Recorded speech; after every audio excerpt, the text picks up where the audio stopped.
and then we have something on record now as well. There's some tools. I don't know if we're going to use them because you guys aren't in front of the computer, but there's a chat tool over to the left-hand side of the Google Hangout. If you click on it, you guys can have a conversation with me. There's a share screen that I'm going to be using today in just actually a couple of minutes. And then there's a couple of other tools if you guys need them, but mostly you can just speak out loud and I'll hear you. Okay, so hopefully you guys are kind of in the mindset right now of this concept of text complexity. And the reason why text complexity is so important is because, number one, it's all over our standards. And number two, in order to prepare our kids for the types of reading that they're going to experience in a college aptitude test or even in the world of work, if any of your kids are going into engineering or just going into any technical subject at all, the reading levels are far more impressive and challenging than the reading levels that you might see in the humanities.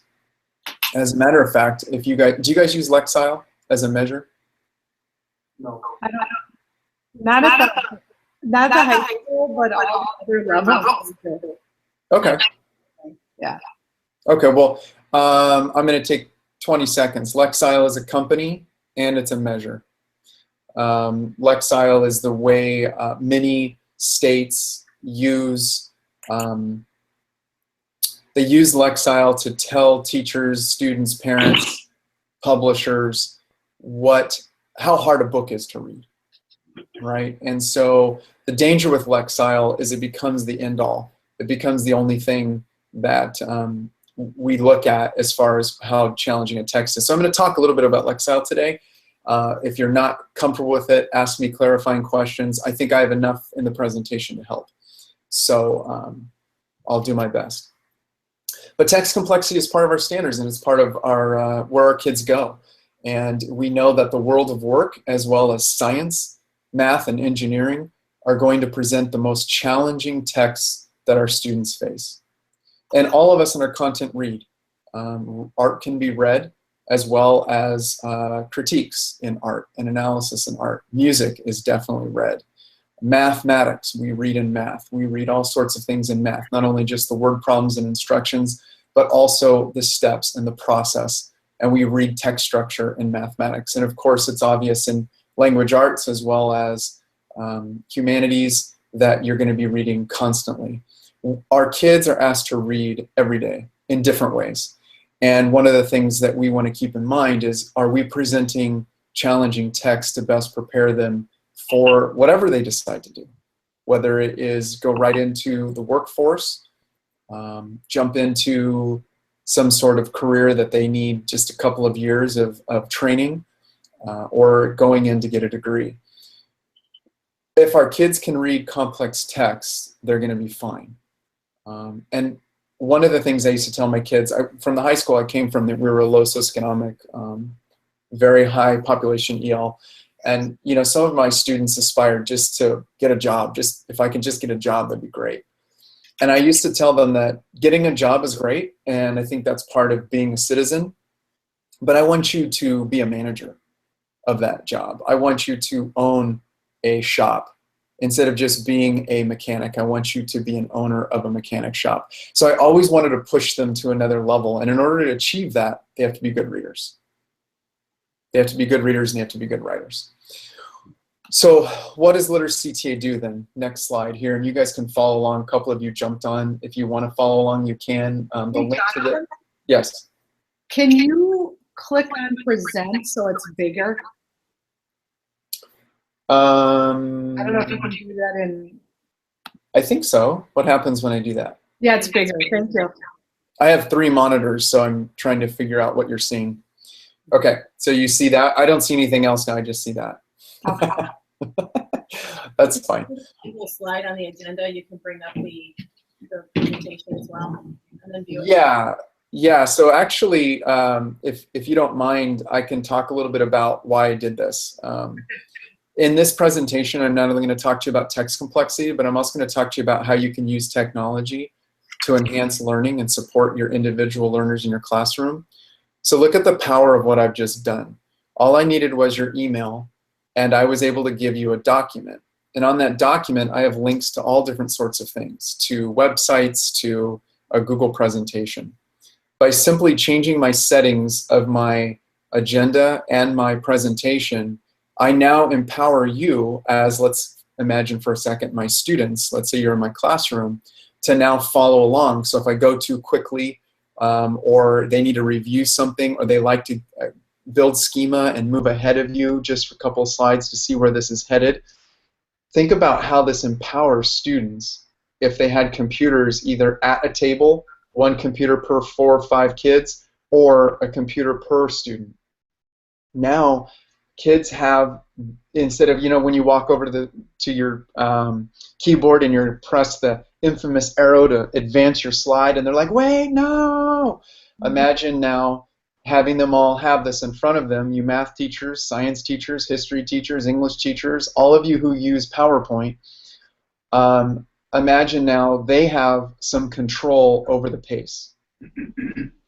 They have some control of the pace, which is liberating for them and empowering. So just as an example, everything I do is going to be, there's going to be a couple of sides to it.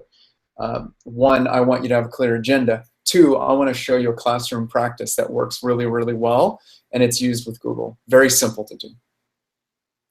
So quite simply, Literacy TA, all of these things that I've talked about, instruction, literacy practices in content area, text complexity. So how do we fit into all of this? Literacy TA is a pathway. We're a pathway for students to learn, and we're a framework for you guys to teach. We're not going to tell you which text to use. We're not going to tell you which math book. We're not going to tell you if you use handouts or if you use a textbook. We're going to tell you that if you use your text this way, if you think about reading in this way and that, then your students will improve, that they will achieve and they'll increase their academic performance. We provide a framework for you guys to teach and a pathway for kids to learn. A number of processes for reading and writing, ways of thinking about text as they read. So that's what we do. We know that teachers love the text that they teach. We know that every kid is different and that relevant instruction requires a teacher in front of kids to make decisions about what is given to them and what is not. And so what we want to do is not take that away from you, but give you a way to teach the things that you love and teach the things that you think are important for kids. So I want to start off doing like a little sticky note activity. If you don't have sticky notes, you could just use a little piece of paper. Sticky notes are not required. It's just something I do just to make this a little bit more enjoyable. On a sticky note or a piece of paper, I'd like you guys to complete this sentence starter. At the very bottom, it says, as a teacher, I think our most important literacy goal is to. So what I'm trying to do is set the context of what does even text complexity mean if we think all these different ways about literacy. So if we have text complexity, what's our overall goal of literacy? Why, when I talk to a science teacher in this room or in your department for that matter, or a math teacher, and if I were to say, what is the value of literacy? And I don't really mean functional literacy right now. I don't mean decoding. I don't mean first and second grade reading. I'm talking about adult, academic, and or adolescent literacy. What is the goal of it? What do you guys think is important? So one sentence or two, I'm just going to give you guys a minute or two to do this. Why do you think it's important? Jot it down on a piece of paper and I'll ask you guys to share in just a minute.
anybody need more time. I think we're set, Jonathan. Okay, good. Thank you. All right. So what I'm going to have you guys do is, and I'm going to set up a call to attention. This always cracks me up, so sorry if I laugh. Google gives me all kinds of little tools and things. So instead of me shouting over you, I'm just going to go ahead and play a sound. I'm going to try this one. Can you guys hear that okay? Oh, yeah. We hardly heard it. They're all plastered on the back wall now. Oh, okay. Well, there's no messing around now. See, you know what's coming. What I'm going to have you guys do is I'm just going to have you turn to a neighbor and maybe share or share to two different individuals. What do you think? As a teacher, I think our most important literacy goal is to, and if I find that that breaks into a conversation, I'll call you to attention using this. If I find that you just automatically become silent again, I can just speak. So turn to someone and then maybe turn to someone else. Share, what do you think is the most important thing about or important goal for literacy? Go ahead and share. Thanks for similar. I'm calling help kids communicate. I have to increase comprehension. Students read. That's great. The high students reading. They don't have to read. Right. And I just said I was using multiple perspectives.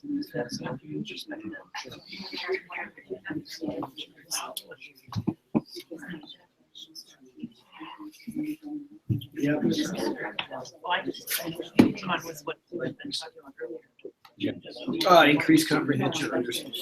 Read an article. And they have one idea. Did you read it? Yep, I read it. Yeah. Do you know about what you're I kind of. How many of you will do a section reading an article, something about us? Then you read it all. You even try your best. No idea.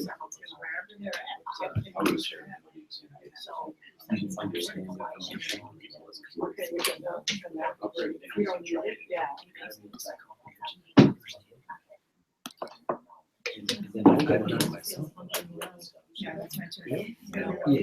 Right, and then, but then we usually just go back to that and reread and say, okay, I don't know what this means, but I can try and infer what this means. I have to look this up. Then I always tell them, kids, what do you do when you get to some words and what you understand? Well, some of them say, well, I'm going to look at boss. Everybody, you know what? Okay. I don't think I have to blast you guys with music. You're pretty quiet, so that's good. Here's what's also amazing about using Google tools in the classroom with your students. And I know this is not a Google training, but it's live and real. So while you were speaking, and let's say all my students had this agenda in front of them, in fact, my kids have my daily presentation in front of them every day, and I use Google Slides. And so if I ever want to, while I'm walking around the room, I want to add something or I want to capture what they're saying, it's very easy for me to build this. So what I did was, right onto the agenda, I just dropped a table in.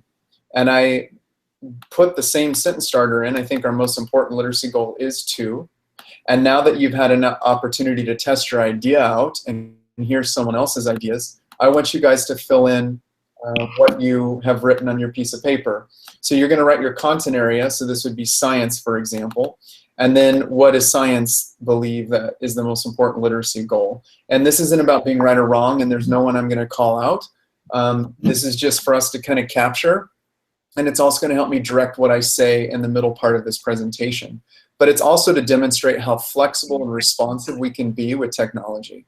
Jonathan, we don't have access to type. We have view only rights. Oh, you're right. I did that on purpose. Okay. I will do that. Okay. Do you have everyone's address, or do you want, I don't you want to need give? I'm good. Okay. What I can do is I can change it to edit. Okay.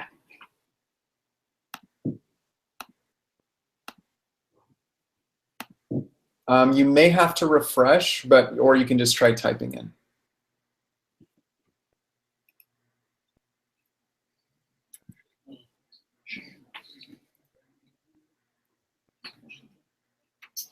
Did that work? Yep. Yep. Perfect. Hotel. They would get the double knowledge. An anonymous first. Said no. Yes. And you're adding for us, right? Yeah. Is it working now? Yep. And then, kids really like this too. Isn't it fun how colorful Google has made this? It's like a little game as you watch the screen. Looks like a horse race. What's happening? Yes. Who's winning? They want to know if you're a Chargers fan, by the way. Oh, sadly, yes. Okay. Yeah. No, we said the same thing. We said the same thing. Okay. Sadly, yes. But if you're going to be an NFL fan, you have to have 5 teams. So I'm a believer of 5 teams that I root for. Then you're always a winner. Well, not always, but you have a better chance. Yeah, but when you're up here and people are obsessed, that means you have to have 5 different wardrobes so you can dress in that color from head to toe every day, and body paint in that color. Oh, sorry, I can add more. Do you want me to add more? Here you go. Math and tech ed.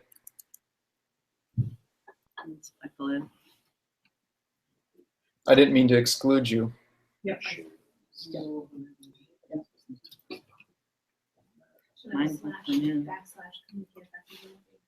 Just so you're aware, Bob opened a Google Doc if you go to your email, and you can click on it and everyone can put their thoughts and notes on it, so they're all in one place if you want to do that.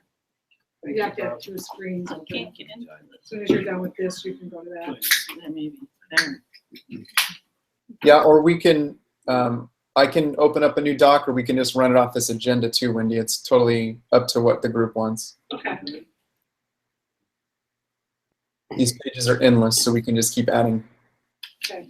If you want to do that, just take your notes on the bottom of this agenda so they're all in one spot. Bob might cry, but we'll be, okay. Oh, it's fine. I mean, maybe we can link to that page. Is That's it, fine, I'm teasing. okay. All right. So as you finish up, what I'm seeing are some consistencies with comprehension. Comprehension. When we say ability to understand, I'm going to say that is comprehension. Obviously, there's going to be higher level thinking involved when you comprehend, understand versus comprehend, and then being able to apply. Proficiency and understanding, right, to relate to lives. Relevant, what's important about literacy is that we have to make it relevant to our content areas and to post-secondary careers. We need to interpret information. So it sounds like we're all on the same page, which I would imagine we would be. And I would imagine then just by reading this list, I can make some assumptions about your school. And what I mean by that is about the students who you serve. And what I mean by that is what sorts of areas of focus that we can really we can make important, that we can put to the forefront, and kind of maybe drop some things that we're doing and make sure that deep comprehension becomes the focus of what we do school-wide. I have to share this because I've been sharing it ever since my PE department did this. So for physical education, one of the ways that our physical education has supported literacy this year is they purchased roll-away sturdy, very sturdy because they're going across blacktop and chipped up stuff, but have purchased roll-away whiteboards. And I think they've purchased about 6 of them. So they break students up in groups of 15, and the kids can draw diagrams of whatever sport and rules they're learning. They can write out processes and procedures. And all of the PE shirts, this is the coolest thing, all of the PE shirts have academic vocabulary on the back with a phonetic spelling. So instead of having like a student's name, they printed all of these amazingly difficult SAT words on the backs of these shirts. So when they're running laps and they're playing in the field, they constantly are seeing these words, and then there's a brief definition underneath. It was so innovative. I'm sure they picked it up from a conference, but hats off to them, because I thought that was really, really interesting as a way to just, hey, we've got these blank shirts running around. Let's add to it. Let's put some vocabulary in these kids' heads. So I thought that was neat. Just a little side note. Okay, let's pause a second because I don't want this to escape us, and I want you guys as a team to think about how these tools can be used. How might you use something like this in Google with your kids? What just happened? What do you guys think? I asked you to do a question. I built a quick table. I had you share. What's the power of this? Instant recognition. That's me. Jonathan? Yeah. We've got like reverberation. I'm at level 2 right now. I need to switch out computers because I have to leave before this is over. And so hang on, I'm driving them all crazy. Yeah, if you have two in the same room, it does this. Yep. You should be here and see what it's out here. It sounds pretty bad over here. I just do this stuff to Earth Corey. Okay, hang on 1 second. I got it. Yay!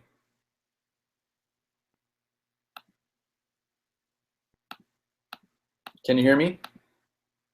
Not yet.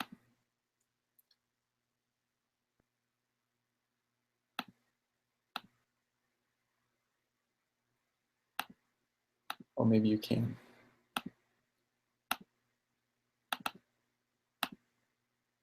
I muted you. Can you unmute yourself?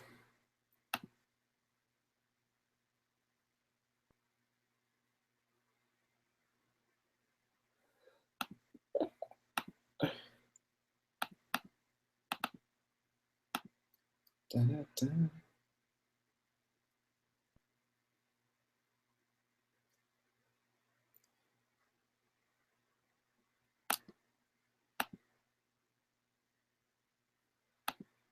Wendy, can you hear me? There we go. Okay, Awesome. this sound isn't working though. Is this the wrong spot? Test, test, test. Yeah, we can hear you. Okay. That's the right one, is Ryan. I don't know. I don't know how to use this stupid thing.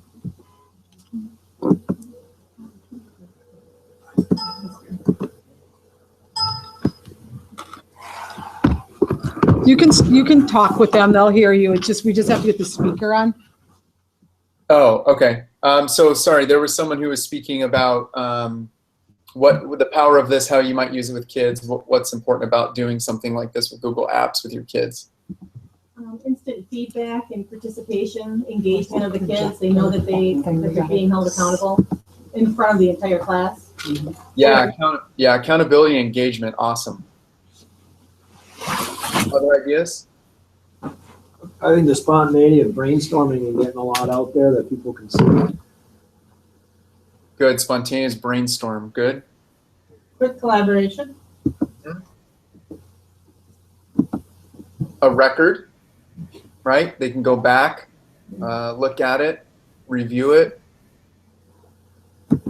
How about as a check-in, like as an assessment for you? Let's say they wrote all these things down and you look at it and go, not quite sure we're on the same page, right? Quick feedback, assessment. What might be some challenges to this? It's live. You never know what they're going to say. True? Yes? Well, and then they have access to technology in their hands, so hoping that they stay on task. Good. Good, good, good. Being on task, hope that they will be able to refrain from going places they're not supposed to be going during the activity. Good.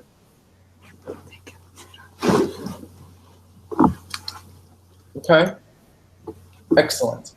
All right. So it looks like, as I said, that we have a pretty, I think, similar understanding of what the goal is and what we can do, and it's going to fit perfectly into our discussion. So I'm going to go back to the presentation, and I'm going to push present so you can see a little bit bigger. This is a diagram that we use to explain our philosophy at Literacy today. So we believe that if you challenge kids and you increase complexity of, and I'm going to introduce a new kind of phrase to you, task complexity as well as text complexity, if we increase both the task and the text, and we challenge our students in the way that they think and the way that they learn, and we offer a ton of support through modeling, collaboration, and explicit teaching of skills, then our students will be successful. That doesn't mean that they're all going to be expert A+ students, but they're all going to grow and they're all going to improve.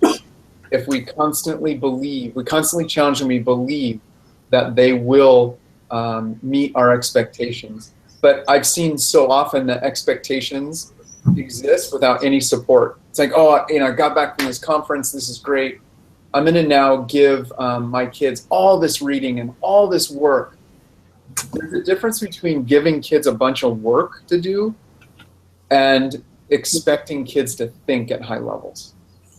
You can give kids something very small to do and get much more out of them than giving them a ton of work.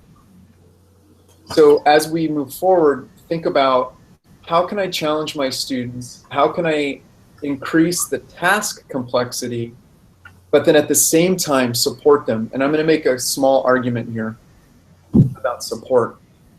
Some teachers like to ask me, if you're supporting them, John, how do they ever become independent? If you're always giving them support, how can they stand on their own 2 feet? And one of the things I like to say is, if I'm not challenging them enough, right? If I have to support them, that means I'm challenging them to where they need to be challenged. If I don't challenge them enough, then yeah, I can remove the supports. But if I'm challenging my kids the same way I challenge my college kids, I have to give them support. It's not that they can't do anything on their own. What we've already learned they can do on their own. But the new challenges are the things that I want to support. And I'm going to support those as much as they need, because I should be increasing the rigor every time we do something. So as I make it harder for them to reach my goal that I've set for them, I also have to be there to support them. So this is a simple way to talk about helping kids, and we call it the achievement triangle. So today we're going to talk about a 3-pronged approach. And I went over this with Wendy, and she thought that this would be a good approach for today, and I think just a good pace for what we're attempting to do. Sorry, I have a hanging Y there. Sometimes that happens. It's not a typo. It's just a hanging Y. It happens when you have different technologies working, and then I would have to go in and shrink it down and whatever. But I'll leave it there for now. So text complexity, task complexity, and then read for deeper meaning. And what's wonderful is the bottom one, the last one, is exactly what you guys were all talking about the goal of literacy should be, with a few variations of interpreting information or being ready for college and careers. So text complexity, task complexity, and read for deeper meaning. These are the 3 things we're going to be talking about today. So text complexity, what is it? I'm going to have you guys turn to a neighbor, or if you want to talk across the whole table, let's have a conversation for about 2 minutes, what you guys think text complexity is, and then I'm going to have you share out verbally what you guys came up with or what your ideas of text complexity are. So have a conversation. If I need to call your attention, I'll play my music. Otherwise, I'll just speak when I think you've had enough time to share. 2 minutes, what is text complexity?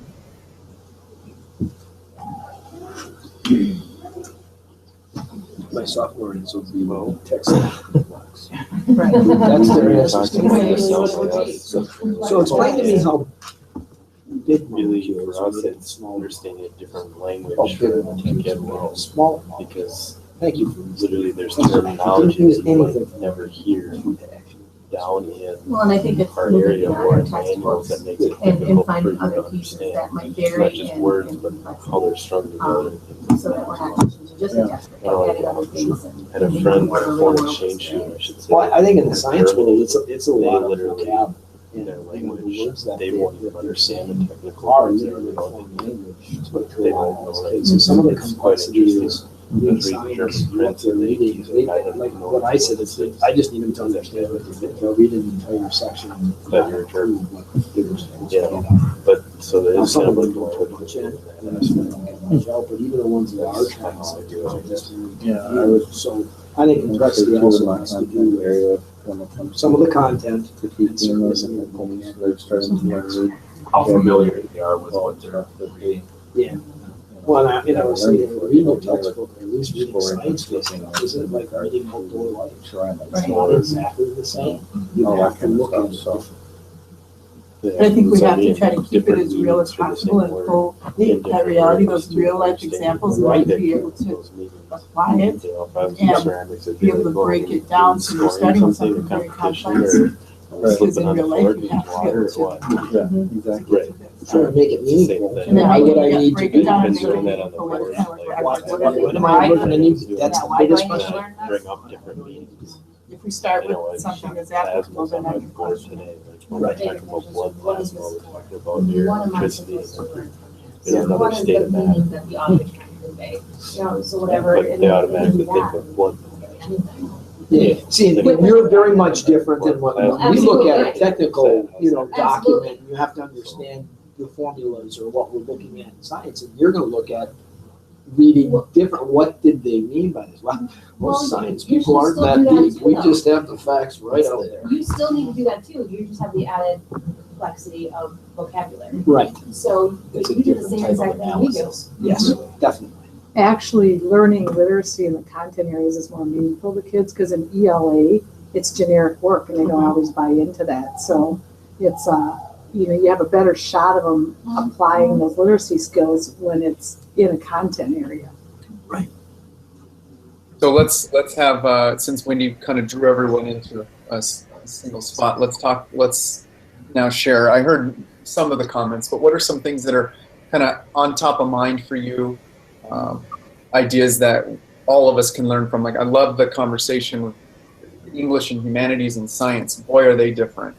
The literacy is so different, and the expectation of how texts are read and what is read is so different, which is why the new standards explain how important it is that we teach literacy in our different and perspective disciplines, because they don't get the same experiences in English that they would get in science, and they don't get the same experiences in art that they would get in math. And so being able to keep literacy at the top of mind is so important. And to be honest with you guys, it's the hardest thing to persuade teachers to believe, because they say the ticking clock, I don't have time to teach this, I have to move to this, I have to get this content done, I have to get through so many chapters, I have to get through so many books, I have to get through, and it's like there's a huge gap in kids' ability to read across content. Huge gap. Right? So, I'll interview my high school kids. If you guys have ever done this, interview your high school kids that went on to college and say, how is reading different in college than it is in high school? And they'll talk for days about how different it is. It's very, very different. So what are some of the thoughts? What are some kind of top of mind ideas that you have right now in regard to what is text complexity? What does that mean to my discipline? Julie, you shared some ideas down there. I heard you. Just the idea that text complexity isn't just what we see in our textbook. It's about preparing kids for the real world and tackling heavy-duty texts on top of that, as well as how to use various skills. Mm-hmm. What's the word I'm looking for? Or techniques, depending on the type of text that you're reading. Mm-hmm. So to me, it's finding different levels of those pieces. For an English teacher, it might be finding something that's nonfiction that connects to a piece of fiction and increase the complexity of drawing comparisons between the nonfiction and the fiction piece. Mm-hmm. That's what I'm thinking. Science, we were talking about, you were talking about vocabulary for one. Yeah. And then the way in which it's written, science isn't written to entertain us. So how is that challenging for kids? Yeah, and the same thing, our expectations for writing, we're more quantitative than qualitative in terms of, we don't need a flowery description necessarily, where a data table would work better. Mm-hmm. And sometimes our text complexity is, last year for the freshmen, can they read data tables? Do they know how to interpret graphs? That's part of what science is also. And if you don't get that particular piece, Well, you may not get much else after that if you didn't understand that one part of that article or that assignment. Mm-hmm. Well, and kids tend to shut down as soon as they're faced with anything difficult. They're like, well, I can't do this. Yeah. And so to me, it's teaching them how to push past that threshold of fear that I can't do this, teaching them that they can. It just takes different skills to get there. How about visual performing arts? Well, in essence, it was a lot of the same thing as far as wanting them to be able to understand new terms specific to the things that we're teaching in the classroom. And I was talking to Tech Ed about the fact that if I am talking to students about scoring and slipping in ceramics, that doesn't mean that they're keeping score and that they're sliding around on clay. Yeah, I'm only laughing because it's so true. Right? The vocabulary that we teach our kids changes as they move in and out of rooms. And so think about, I'm not sure what your language population is, your EL population, but that becomes extremely difficult for them, right? To be able to move in and out of a context and a content and hear the same words, but they have different meanings completely, depending on where they're seated in the school, right? Yep. That's one of the ways we in science always like to talk about it. The stuff that we're talking about, you don't go down to the breakfast, the table and have breakfast, and people aren't just shooting around the words and the things that we normally use. So you do have to have that lingo specific to your content area, and you have to understand it. Right. Okay, excellent. So I'm going to provide for you guys some more talking points, some ways to think about text complexity. And then I think I heard someone say, it'd be nice to bring back to the staff something practical, something relevant for them. And I don't know if that was even about kids, but one thing that I'm thinking about is, I don't know if kids necessarily need to understand text complexity as much as we, the teachers who are designing the curriculum, need to understand it. I love to tell my kids, though, that, hey, this is the hardest text you're going to read in the next couple of weeks, or this is probably the hardest text you've ever read in school. I like doing that because it communicates to them that I believe in them, that I trust them, that I think that they're capable of doing something amazing. And so I do tell my kids that texts are tough, but one of the things that I don't know if we need to worry about is letting our kids know that, hey, can you identify a rigorous or complex text? I don't know if that's completely important or not. Let's see if I fixed my S. I did. Good. So text complexity, in simplest terms, guys, we're talking about rigorous text. And what Lexile would say is, and remember back to that company that's kind of the leader in the conversation of text complexity. Not that they made up the word, but that's how people measure what texts are challenging to read and which texts are more accessible. Rigorous text, Lexile would say the sciences, the technical subjects, so tech ed, engineering, mathematics are going to be the more challenging texts. Okay, they're going to present the most rigorous. So if we took our textbooks, right? We took the ELA textbook or the language arts, or sorry, English, I'm in my middle school brain. We took our literature books or anthologies, we put them next to humanities, we put those, and that's social science, history, and we put those next to science, we put those next to tech ed. The tech ed and science and all of those textbooks just out of the gate would be more challenging to read than the other content areas. Does that make sense so far? Okay, so here is why I'm saying this.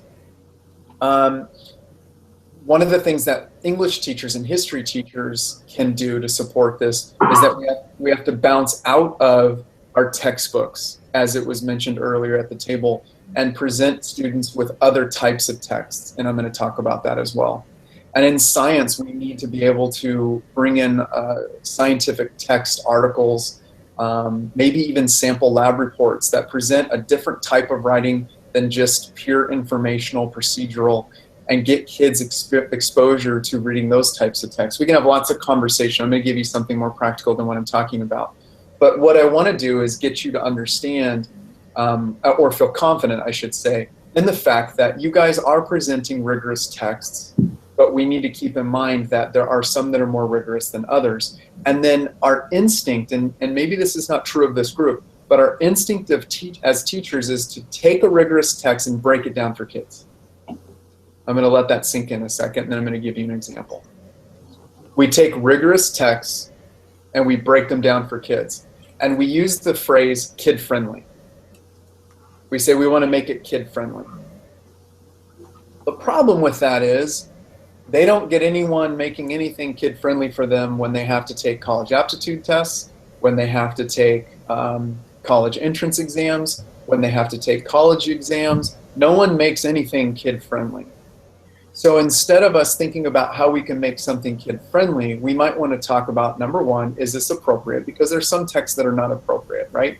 So is this grade level appropriate, number one? Number two is what tools, I think I heard the word technique, can we give our kids to help them make it kid-friendly for themselves instead of us making it kid-friendly? And here's the analogy. Teacher goes home, takes a text. I want them to learn subject X. And I know my kids can't understand this. It's just way over their head. So I'm going to go ahead and I'm going to read it, and I'm going to make sense of it, and I'm going to maybe write some margin notes. Then I'm going to open up a PowerPoint presentation, and I'm going to go ahead and take out the main ideas. I'm going to evaluate what is the most important ideas. I'm going to synthesize ideas that are connected. I'm going to maybe apply a couple of things, maybe come up with some analogies for the kids so they have a better understanding of what's going on. And then I'm going to go ahead and put it in bullet points, succinct, nice and clear. I'm going to put it in about a 10 slide presentation. Sound familiar so far? Yep. Then I go to class and I have my PowerPoint and I open it up and my kids come in and I say, guys, we're taking notes today. And they say, and I make some joke and they laugh and I've got them back again. And I turn on my slide and I start having them put the title down, and then I start talking about the first slide. And what my kids are doing is copying down the information. The information that you thought about, the information that the teacher processed and organized and put pictures to support, and took out the most important ideas and put them in the slides and picked the best evidence to support it in the details. And all our kids did was cooperate. That's all they did. They cooperated. And they take the notes and we give a test and they pass it. The problem is that the reading all happened with the teacher. The teacher did all of the work. And the teacher's qualified for that. And sometimes, of course, that has to happen. But think about how that happens in history. How that happens sometimes when we want to do some biographical information for an author in English. How that happens in science when there's a challenging concept. So there's ways around that, and there's different things that we can do, but I'm just giving you one example of how we remove kids from that challenge. And it's because the ticking clock, it's because we might not feel comfortable teaching them to read it, and we don't want them to fail, we don't want them to feel bad about themselves. There's a lot of great reasons why we make those decisions. But I want us to think about how we can reduce those decisions so that the kids, or shift the decision to, what can I get my kids to do with my help? With my help, what can I get my kids to do? So here is a text. This is an awful slide in the sense that there's a lot of text on it, but it's a quote. It's a direct quote from the literacy standards. And I just want to know, I want you guys to see where it comes from. So it says, rather than focusing solely on skills, and this is what I mean by what it word is text complexity. Rather than focusing solely on skills of reading, the literacy standards highlight the growing complexity of the text students must read to be ready for the demands of college and career and life. The standards call for a staircase of increasing complexity so that all students are ready for the demands of college and career level reading no later than the end of high school. So this is what has started this frenzy of discussions and panic of text complexity lists and books that you need to use, and Luxile is like, yes, this is awesome because now our company is more credible and it has so much more relevance to the discussion. So what we're really talking about is making sure that we're challenging kids. And I'm going to go back to this slide. Text complexity means rigorous text. And rigorous text means challenging, right? So let's talk about that. Here is literacy TA's, and if you were to go and look at blogs and look at academic articles, you would see a similar pattern. Here's what we would say makes text complex. Science has already identified words. Absolutely 100% vocabulary is going to make text extremely challenging. But so will sentence length. Lexile reports that high school students, juniors and seniors, need to be writing sentences of 50 words or more. 50 words per sentence. Did you say Middle school students need to be... 15? Say it again? 50 or 15? 50. So, and in middle school it's 25. I only bring that to your attention because the only real way to achieve that is to write with complex sentence structure. So combining two independent clauses, two complete sentences together, or taking an independent sentence and putting a subordinate clause with it, using semicolons, using colons, and you might say, okay, well that does sound pretty sophisticated. Yeah, so when texts get more challenging, the writing also gets more challenging. It's not simple independent sentence 1, independent sentence 2, independent sentence 3. What writers do is they introduce a thought and they hope that the reader hangs on to a thought for a long period of time. And that thought travels through or is carried throughout a text using complex sentence structure. So sometimes a main point isn't even made until 150 words later. And so when we talk about text complexity, we need to think about sentence length as well. We don't need to be as silly as just counting words and going, yes, it's 25 words, it's tough. But that's exactly what Lexile does. Lexile looks at a text and says, how long are the words or sentences? And then it spits out a number. Overall length of text. 1 page, students can read much better. Students can read 1 page much better than they can read 10. If you want any evidence to that, tell them how many pages the text is when they're reading it other than a novel, and they're going to moan and groan. So that's in their psychology of, do I even have the stamina to read? When they get into a testing situation, especially with, are you guys using Smarter Balanced or PARC, or you're just using ACT? No, well, we were using Smarter Balanced, but the state went away from it. Now they're calling, like, last year they called it the Badger test. This year they're calling it the Forward test. Okay. And at the high school they use ACT. Okay, thank you. So in both of those testing situations, the texts are going to be a little bit longer. And for sure, I have, without a doubt, the sentence length and sentence complexity is going to be much harder than what you see in your traditional textbooks. You know, the concept of a textbook, aside from an anthology, of course, that's a little bit different genre of big books. A textbook is designed to make things a little bit more simple to digest. They're not going to give complex reasoning. They're just not. And so how do I get my kids to see complex reasoning?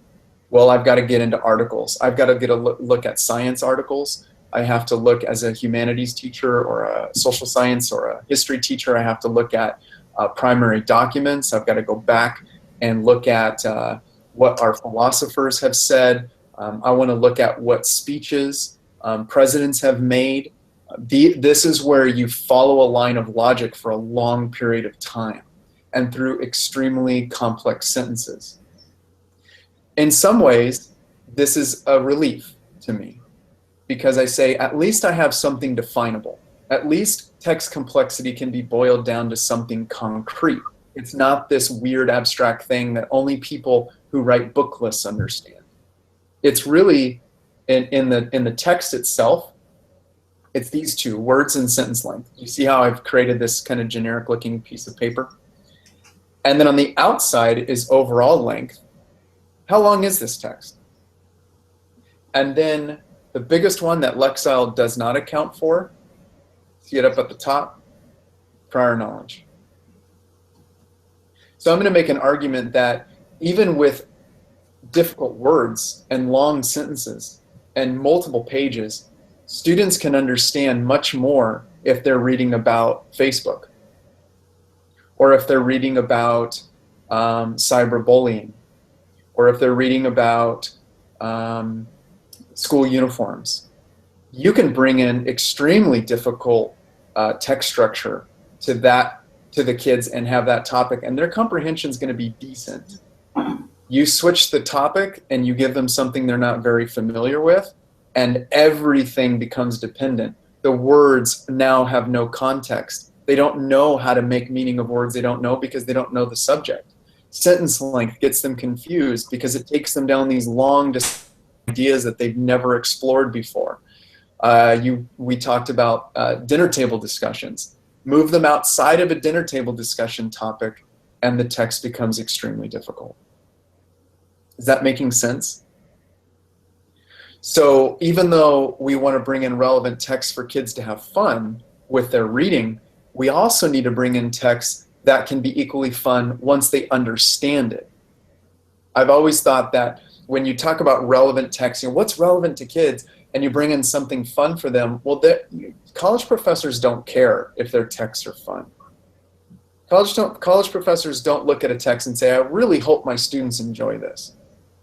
They're bringing in an article that they believe is important, that is connected to their curriculum, and that probably presents some sort of argument that needs to be examined and summarized in some way, shape, or form. They're not worried if they're entertaining anyone. And the ACT doesn't care to entertain anyone. The ACT is going to present text. They won't be super dry, but they'll be a little on the dry side. But they're going to present texts that maybe not have anything to do with what a kid knows. Do you know what the ACT recommends as far as our reading? I thought this would be important for you guys. They said, if you're preparing for the ACT, have kids read everything and anything. They need to have a well-rounded understanding of dozens of topics. Anywhere from the political ramifications of drones to understanding where gene therapy and bioengineering is going, to how the arts influence intelligence, to how mathematics is a critical component to engineering, to how to sell rocks and why rocks are a growing industry in the United States. Like, they have to have such a broad understanding of so many topics that we can't just teach the topics that relate to the canons or that relate to classic literature, because that's not all that they have to know. It's interesting. They have to have this prior knowledge, and the only way to build prior knowledge is to introduce them to things that they've never heard of before. Okay. I'm going to let you guys debrief because I think it's important. Let me review really quickly. We talked about text complexity on the screen to rigorous text. Jump to where, sorry, I think there was a gap there. Then I jumped to where the term comes from in our standards. Then there was this image of text complexity in these 4 components. So before I give you any more information, let's talk about it at our tables or at your table. Anything that's popped out to you, share with a neighbor across the table. Something I've said that made sense. I saw some nodding heads. I saw some moving pencils and pens. What are you guys thinking at this point? What has resonated? What are some ideas that you can walk away with?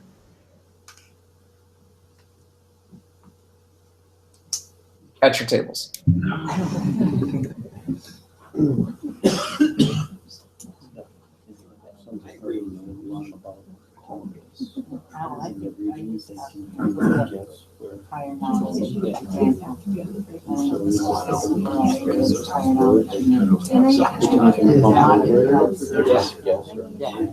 From here to exactly. Yeah. Yeah, and then And to then, some for cases, me, it actually going works. with these four things, yeah, this is really that background, that perspective. So that's another It's gonna be the difference whether or not they're interested. You get a kid who's interested because he's got background information, and he can't probably read more quickly, he's got to pay attention. So, yeah, that was huge. I think these are all good, and in science, I would put data. Because so many times we have to have a picture, a chart, a table, a graph. And if they don't know how to interpret those things along with the words, and I will agree that sentence like unknowns, ACT is last year.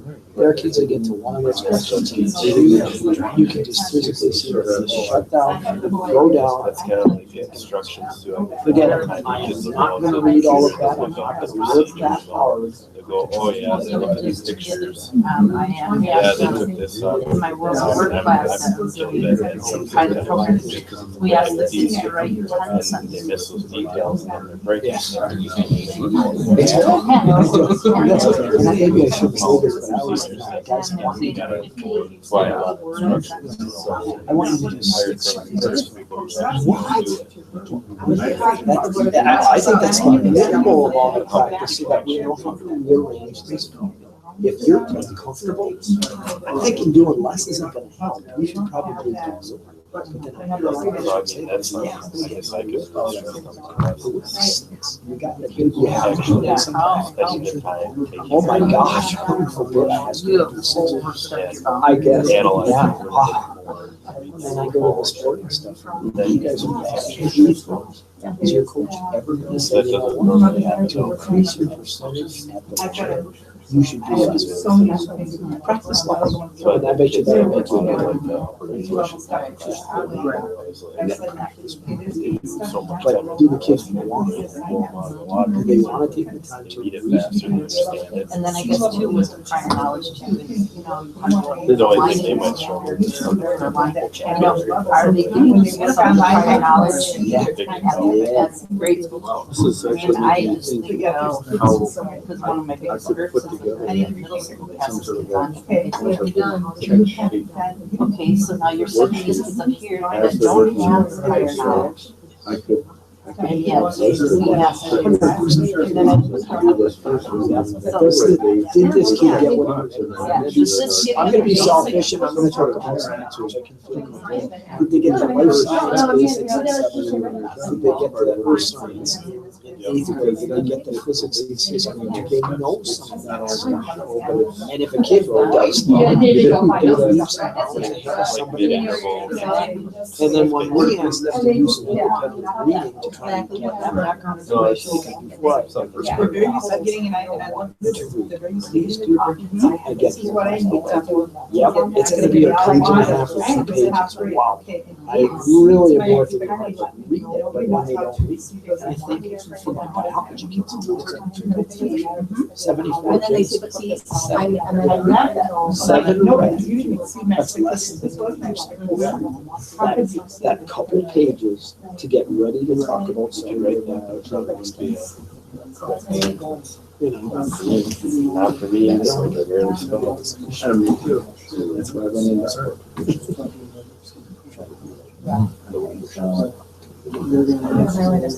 Helpful, a lot of stuff too is a great discussion.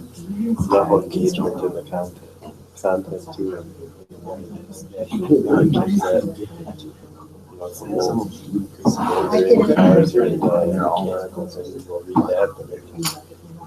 Try to get biographies and so on. It's pretty hard once it some stuff interesting. Unless Well, it's you know not that's reading. Right. You know, But even that, I mean, I if agree. you It's hard. Are you ready? No interest. I think you're ready, Jonathan. I was just waiting for a kind of a lull. So yeah, perfect. Thank you. Can I have a show of thumbs, if you will? Thumbs up would be this is making sense. I feel good about this. Sideways thumb is kind of with you, but I'm not sure if it applies. I don't know. and a down thumb is we need to work on something. So can I get a signal from you, a thumb up, a side thumb, a down thumb? Okay, perfect. Awesome. All right, well, I built this while you were talking. You could probably see it. But if you didn't, I'm going to be talking about it. Remember, I teach 8th grade, right? And so one of the topics right now that's hot is gender identity, and I'm not talking about the more controversial transgender. I'm talking about gender identity itself, and it's becoming more and more of a hot topic because of what Target has decided to do after responding to a parent who said that you know, certain clothes and things in your stores are appropriate for my daughter, and then she was asked to be on a panel. I might be summarizing this accurately or inaccurately. And eventually the conversations about gender and what boys and girls are to look like kind of led to the toys, and now they are going to have what's called gender neutral toy aisles. So there's not a boy and a girl. Regardless of how you feel about that is not actually, not to be rude, it's just not relevant. Because this is a conversation that's happening in the United States, and students need to be aware of it. But I chose it not because it's topical, but I also chose it because it offers so many other pieces of our society that we need to understand.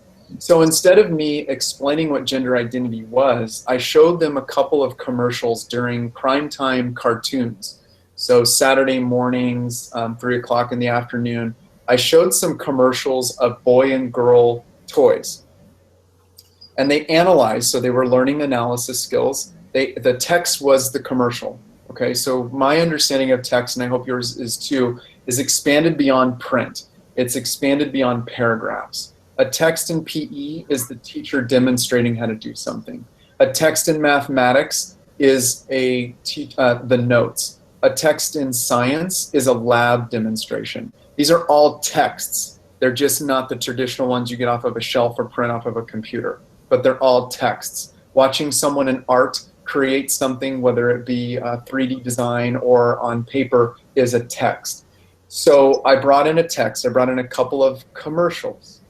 And the kids watched these commercials, and we advertised. They broke them down. They analyzed the advertisement. And they realized that there were some major differences in how commercials treated boys and girls, little boys and girls, and how little boys and girls were paid to act certain ways, and how little boys and girls were seen to do this and that. So then we were able to talk about this idea of gender norming.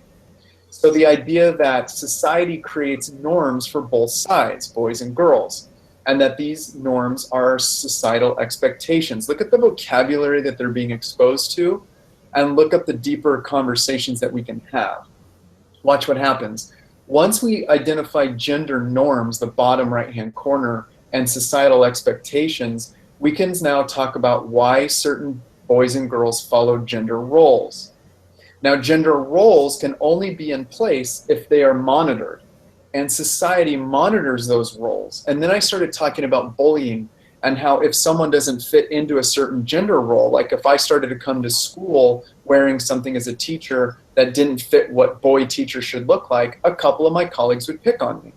If I were a young person coming to school and I decided to wear something that wasn't completely under the kind of approval of what a boy should look like or a girl should look like, then you might be picked on. And they started to realize that maybe at the heart of bullying, because in 8th grade and 7th grade, bullying is an issue that we deal with on a regular basis. They said, well, maybe it's not that people are just mean, but it's that people are trying to control the way you're supposed to look and behave. So now we have these other conversations, and I never once say, yes, that's right, society's trying to ruin us. But I'm exposing them to these concepts, marketing models. I talk about the audience, marketing audiences. That why doesn't this commercial of a little girl selling cookies or baking, why doesn't that appear at primetime television? Why is Revlon on at 9 o'clock p.m. and why is My Little Pony whatever on with little girls running around with My Little Pony? Why is that on at 3 o'clock or at 9 o'clock a.m. on Saturday morning? And they're now exposed to marketing, and they're exposed to all of these concepts, and it's very, very challenging but I'm doing it through support, and I'm giving them a way to break it down. I'm giving them this idea of gender identity that none of them understood when I first told them. And we could have read an article, and we did, and they wouldn't have understand most of it. So yeah, I gave them a challenging article, but the vocabulary in it I needed to help them with first. And so I gave them some videos that would break down and make very real for them what gender roles are and what gender norming is. See that? And science has so many opportunities for this. It's just hard because we weren't trained that way in high school, and we weren't trained that way in college to think about how science can be brought into a real world situation. Of course, science is always real world because it's where we live. It's what we experience every day. But the technical aspects of science sometimes are rather abstract because kids don't have a real context to situate them, to understand them. So just thinking about, as you guys were talking, I said, well, here's an example of something I did. And here's why. I know that somewhere between high school and college entrance, they're going to come across an article or a test that has something to do with the gender norming, gender identification, gender roles, because it's controversial. It is linked to so many things in our society. It's a big topic.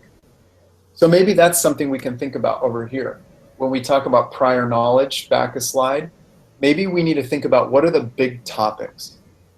Last 2 weeks ago, I published in Literacy TA's eCoach a list of research topics. You guys, now that you have access to everything, you might want to go back and look at those. But they're the top trending topics. Maybe that's a place where you can look. Maybe that's somewhere where you guys as teams can start thinking about how can we use our content to address these topics, because I'll tell you, these topics will become part of the test. And I know this because I've taken tests, I've proctored tests, and I used to be an AP teacher. This is where they get their information. They get these concepts and topics from what's trending in the United States and the world. So try to think about how we can do some of that work with our kids, how we can bring in some of those topical texts. Even if they don't understand them right now, once we take them through some literacy skills and teach them how to make meaning on their own, they will understand them, and they'll know them, and they'll love them, and feel smart when they hear about them on the news. So here's some practical ways that we can get there. I've talked about them, but now they're on screen. I don't include everyone in the room, and I apologize, and I can open up the conversation to brainstorm with you. Science, math, and engineering, and even tech ed. Reading text in the discipline, not just the textbook. Very, very important. Reading theory, reading philosophy, scientific theory and scientific philosophy, reading scientific articles, things that are going on, people challenging each other, reading about how science has either changed or not changed. I love the idea in science that what we know right now is all we know, and that tomorrow can change everything that we talk about. And I as a learner, I think that's so interesting, that what we understand today is what we understand today, and that's all we have to go on. And we use that to build our knowledge, and we use that to explore new ideas. But in 2 weeks, 4 weeks, a year from now, things can change, and that's interesting. I think that's interesting. For a kid, that's really, really interesting. I was always taught that science was the absolute matter-of-fact truth, and that there was nothing that could ever challenge science. And that's how science was taught to me. And that's a problem. You know. Humanities. Reading a wide range of fiction and nonfiction texts. Reading texts before 1950. There's been many studies done on the types of texts that have been produced in modern times.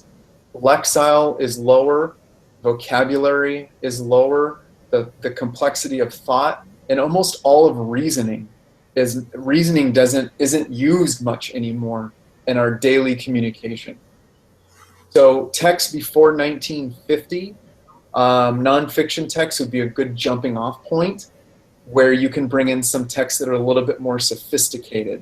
I know in our research we always say nothing, within nothing older than 5 years, nothing older than 10 years. And that's fine when you're talking about research.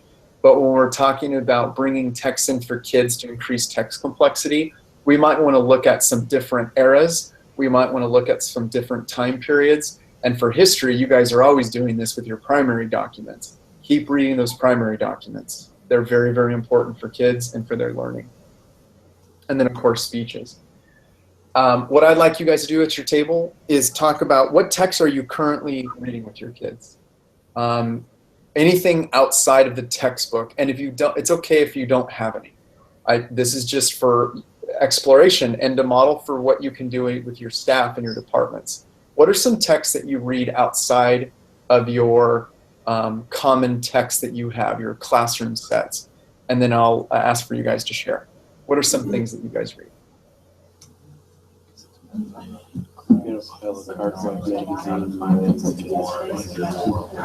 Different articles. I try and incorporate articles relevant to time-based current articles. Generally covering the content. Different vehicles and So when we're doing organic chemistry, and I don't necessarily Facebook. It's amazing. Some kids read it, and I'm like, oh yeah, I saw that. Not only the science, important. like instruction, but you can talk about how it fits into our diet, into our society. And then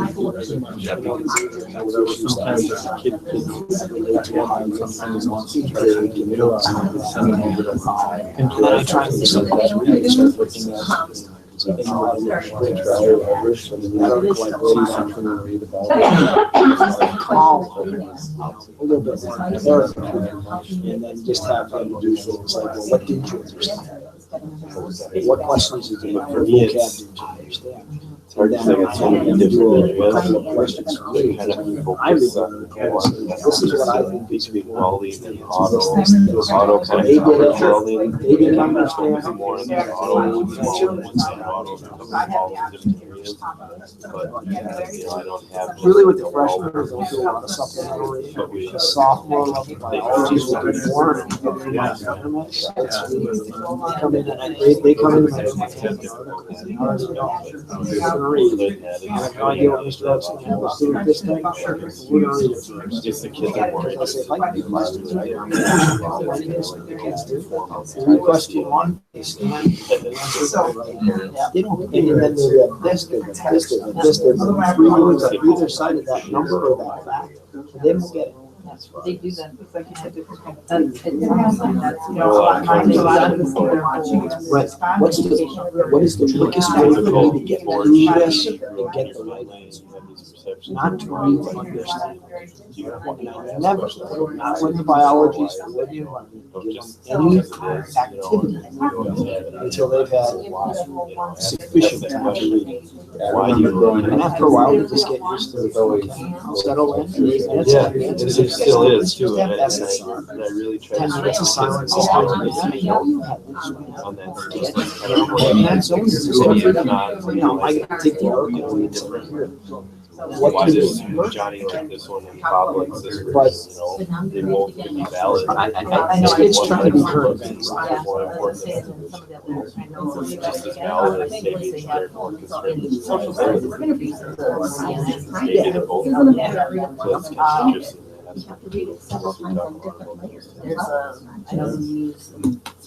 Looks like they're coming to an end, Jonathan. Thank you. I just put something on our agenda that I would like us, it's just as a kind of way to debrief one more time and for me to check in. I've said so many things and you guys have shared so many things. I just want to kind of boil that down into a statement or two. Underneath the agenda on page 2, there's going to be a table and it has a simple question. What do you understand about text complexity so far? And then I didn't have a name or department because I want this to be a little bit more free for you. And then, or what has deepened your understanding? So, and or what has deepened your understanding, or what do you understand so far? And maybe it's knowledge you already came to the table with. But just kind of get some ideas out. I'll give you guys about a minute, minute and a half, and then we'll move forward.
Something.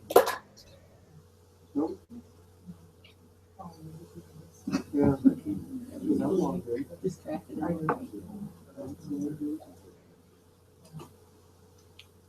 think it's, you know, I think it's something he's done.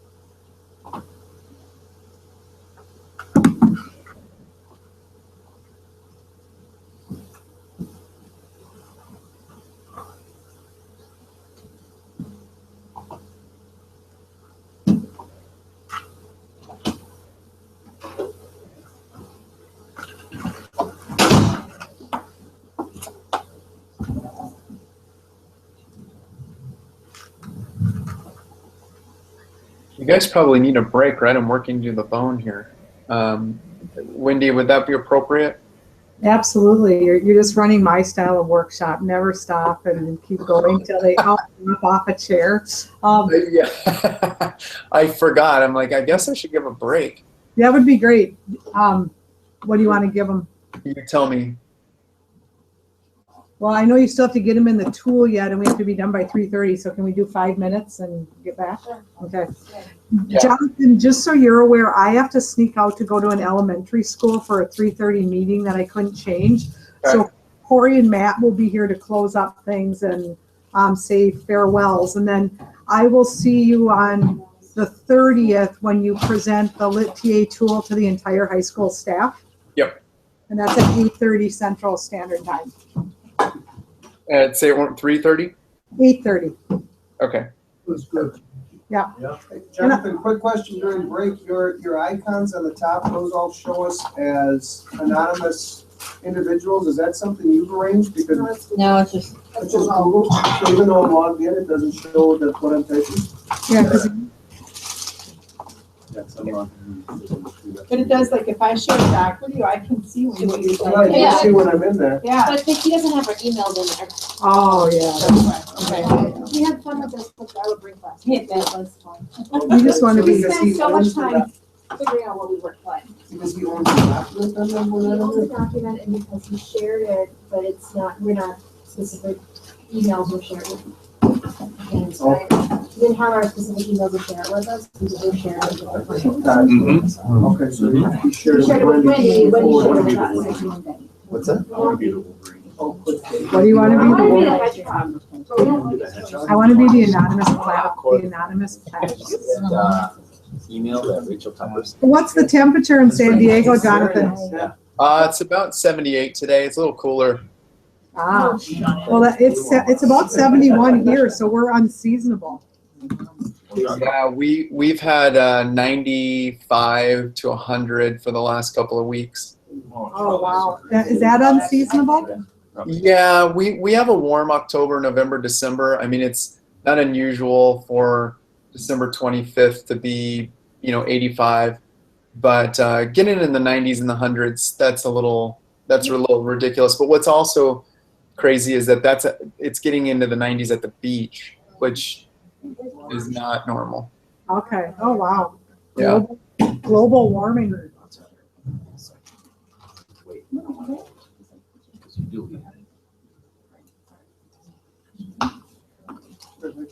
Oh, yeah. Adding as we go. I find it very interesting. You don't have to do a lot of, other kids have their own Chromebooks. You don't have to do a lot of this engagement time between students. Now what I'm finding interesting is reading what everybody wants. Right, right. You know? And you'll find kids love doing this because when they're at home, they can work on a collaborative project and not have to be together. Sure. It's great for kids that are in sports when they have a tight schedule. Yes. The N stands for knowledge. Wendy, if I'm not mistaken, I've got a little less than an hour. Right. Good. Okay. Well, we're gonna land this perfectly. Okay. Awesome. yours and that's what you Good work there. Awesome. I got those two. Yeah. Couple slides up there. So I thought, well, you're like, Hey, Wendy, Yes? on the agenda, I'm going to put the live link will turn into a recorded link. Oh, awesome, thank you. So Are you can do what you will with it. Okay, are you opposed to us using chunks of it when Corey does his professional development with the whole staff? No, go for it. That's fine. Okay, all right, because they'll meet you at 8:30, so they'll know the real you, and then they'll see the recorded you. Perfect. The real me in digital world. Right, exactly. We're gonna make you sometime I'll have to share my bit strip with you because I'm so proud of it. It looks just like me. So, we'll make you into an avatar. Perfect. Awesome. You can prop me up. Great. Yep. As a matter of fact, I'll just put it on your notes right now so everyone can see it.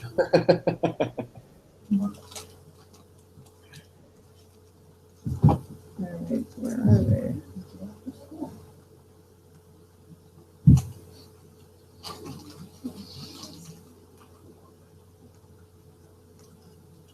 It won't allow me. I can't type. Did you not put me in, Jonathan, so I could type? It's shared with anyone who has the link, so you should be able to. All right. Oh, I didn't refresh. Sorry.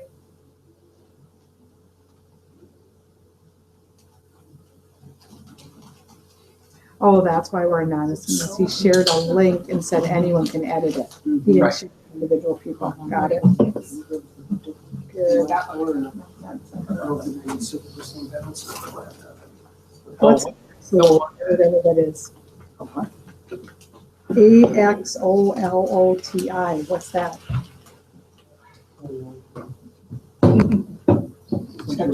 Text complexity. Yeah, I know. Well, where's our science guy? He should know what an anonymous axolotl is. Yeah, I know. We're trying to figure out what an anonymous axolotl is. I know there's some interesting ones. I know. What's the Nyan cat? I don't know. It's like shooting out of a rainbow. Well, now I might have a new job. I always wanted to be the person who decided what the Google symbol was changed to. Now I maybe want to be the person that names anonymous people in Google. Doesn't that sound like an awesome job? It's a fake thing. The Nyan cat's not a real cat. No, it's not. It's a YouTube meme. Okay. They're all back if you want to get started. Yeah, let's do it. No, I All haven't right. sat for this long. Enough of this fun stuff. Right.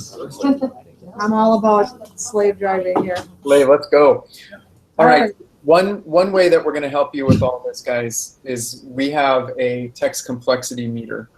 It's a tool on literacyta.com that you can use in your departments to have conversations about the complexity of text. Now, to be transparent, this is only for print text. So speech is fine. Anything that you can read words is fine. So if I want to say, how do I increase my text complexity in my demonstration in a lab, this tool won't help you. How do I increase my text complexity in physical education while demonstrating? This can't help you. So this is only for texts, but it will serve you well and provide a tremendous resource for the majority of the work that you guys do. It is not something that you just plug in. So Lexile, if you buy their product, you can copy and paste a paragraph and it will tell you what the Lexile is. But I want to remind you that one of the things that Lexile doesn't do, and we are in no way in competition with Lexile, I just want you to be informed, Lexile does not include prior knowledge. It can't. It's a computer mathematical application. It cannot adjust and account for prior knowledge. So just understand that it's only looking at vocabulary and sentence length. What this tool allows you to do is be a human and interact with it in a human way. So you guys can click on it right now. It is a hyperlink. If you're on the presentation, you can click on it and it will take you to the tool, the actual tool. So you should see now my, my screen, and you can see that our online coach, Natalie, is going to ask you to get started. You press the button on the right-hand side, and everything should come into full focus. And there are 4 criteria, the same criterion or criteria that I had on the slide with that piece of paper image. And there were 4 things. Number of pages, so you can grab onto the tool, onto this button here, the slider, and you can slide to how many pages that the kids are reading. So I'm going to slide it to say 6 pages, and you can see the meter grow. Now do you notice that it's high to low right now simply because I added 6 pages because of stamina, right? Student stamina is going to be a factor in what they're reading. I wouldn't use this for a novel. So if you were reading a novel, I wouldn't jack this to 50 because that's not really what we're talking about. The novel should be how many pages they're reading at one time. So maybe they're reading 13 or 12 pages at one time, and you're going to get a better reading with this meter than if you were to just like send it to 50 because they're reading a novel. Then you're going to go to vocabulary. If you click on vocabulary on the right-hand side, Natalie's going to give you some very fair numbers to think about. Instead of it being abstract, this is going to be what we consider the vocab count to move from low, medium to high in difficulty. So if there's 0 to 5 challenging or unfamiliar words in the text, you're going to stay at low, that it defaults to low. If there's 6 to 12, which means you're going to have to look at the text first, medium. And then we go over to prior knowledge. For my kids, when I talked about gender identity, I would say that they were somewhat familiar. They know the word gender, but they probably don't know what it means to have an identity, a gender identity. So I click somewhat familiar. It's not completely unfamiliar, but it's somewhat familiar to them. And then text structure. There's also more of a mathematical way of looking at it than just guessing. So it says the text offers for simple sentences and paragraphs that are at or below grade level. So these are kind of some basic sentences that a student should be expected to read at this level. The text offers a mix of complex and simple sentences and paragraphs that are at or above grade level. And then the text offers complex. So I'm going to say this is complex and challenging. Watch what did you see what the meter just did? Watch my screen a second. So I'm go back to simple. It's on medium. It's kind of like, yeah, this is a tough read, 8 pages, medium vocabulary. I'm going to bring it down to 6. It's going to shrink a little bit. 6 pages, medium vocabulary. They're somewhat familiar. Watch what happens when I choose text structure. This is the game changer with text complexity. Challenging. Watch this meter go. It's going to move more than any other level with text structure. Prior knowledge is going to make it move quite a bit too, but text structure is going to have the most impact.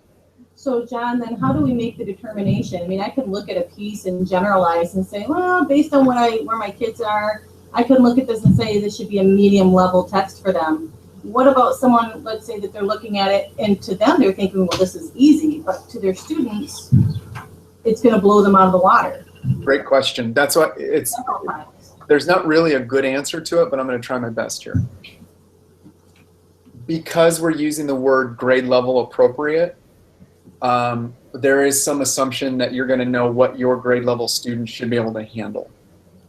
And it's generic where you're not going to say, well, my 3 kids can't handle that, my 12 kids can, and my 22 kids are in the middle. You have to just say, what is grade level appropriate? So what is grade level appropriate for your sophomores? What should they be able to read at this point? Not what you think, not like what you read for, not your ability, but their ability. What should they be able to handle? And what words do they know or not know? And that just comes from working with kids for a very long time. So this would be hard for someone who's a new teacher, right? I'm not sure what words kids don't know. That's going to be a little bit more challenging than just choosing, a teacher who has more experience and then choosing the difficult vocabulary. This is very human-based. You could probably say it's also very subjective, but so is Lexile in that regard. because they say these words are hard, these words are easy. Well, what about an English language learner? What do those words fall into? So there's different filters that we can use. There isn't a great answer to your wonderful question. All I can say is that this is the best we can do to do one thing, and that is get you talking about your text with your colleagues. That whole tool is about, is getting your colleagues to sit around and talk about what are the features of text complexity and how does this text fit into that. So watch this. I'm gonna take 4 pages from a Mice and Men. Vocab difficulty, I would say for 9th and 10th grade, it's gonna be pretty low. Somewhat familiar, I mean, there's 2 friends, they're being abused by the system. It's probably somewhat familiar. I wouldn't say familiar, but I definitely wouldn't say unfamiliar. And then text structure is gonna be simple. And so your text complexity for Of Mice and Men is low. And if I were to look at Lexile just as a second measure, I'm probably gonna find that Mice and Men is also low. Here's the danger. Plato, when he writes, switching complete text, going into humanities now and still in English, when we look at Plato, there's going to be medium vocabulary difficulty, there's going to be unfamiliar content, and the text structure, because he takes you through very long passages of thought, is going to be challenging. In our text complexity meter, we think Plato is challenging. Lexile puts Plato, I think, at the 7th grade. So, because Plato doesn't use challenging words, he uses challenging thoughts, but not challenging words, and so he gets a lower grade. It is all going to be, at the end of the day, very subjective. All we can do is come up with a tool that helps us talk about it and give us some understanding.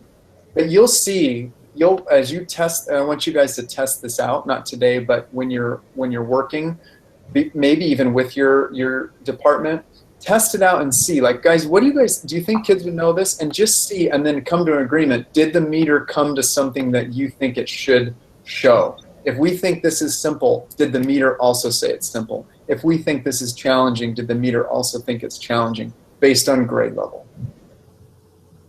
I know that was like a 6-minute answer, but I don't know if that helped.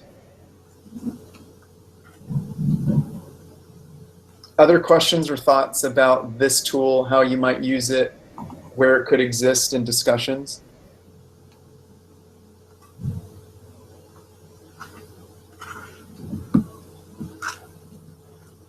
Do we want to try one out right now, like live? Do we want to say, let's try one that I use or one that I'm teaching right now? Okay. Go ahead. Yep, go ahead. I was just going to say, you can't be wrong. So there's not a teacher in this room that can give misinformation or wrong information here.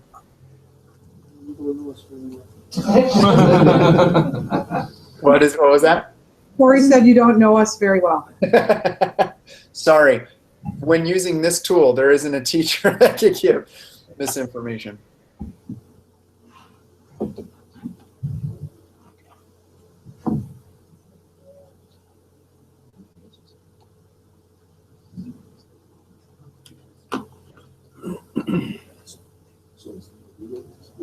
What does this assume? I guess, if you were to fill it in correctly, what does it assume about you? That we've read it? Yes, number 1, that you've read it. Good. That you understand it. You understand it. Good. And that we can gauge our students well? Beautifully. Yep, that's right. Those are what I had in my head. Did you read it? Do you understand it? And can you gauge the level of your students?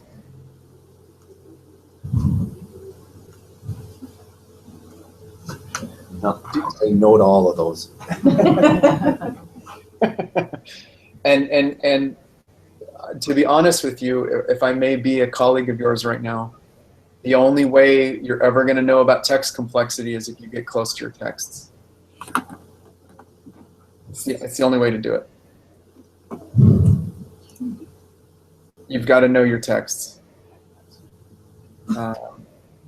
And you've got to be able to walk around your room and know your kids and what they know and don't know and what words they know and don't know. It's not that you have to know every word they don't know. That's not it. But you'll get a feel. You know, when you sit down and you write a list of vocabulary you think your kids need to know, it's the same thing. Based on this text, I bet the majority of kids don't know these words. And you're going to be wrong a couple of times. But the majority of kids are going to have the same kind of learning curve that's shared. And so you can make some guesses. You can estimate and guesstimate and say, you know, predict, this is what I think, this is what I know.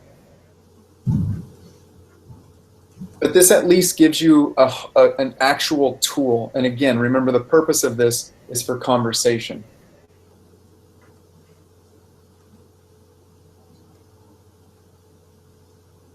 To help you a little bit, if you watch the screen for me for just a second, I'm going to go to eCoach, which is in the top underneath our search bar up here. I'm going to click on eCoach, and for this training, I wrote an eCoach for you guys.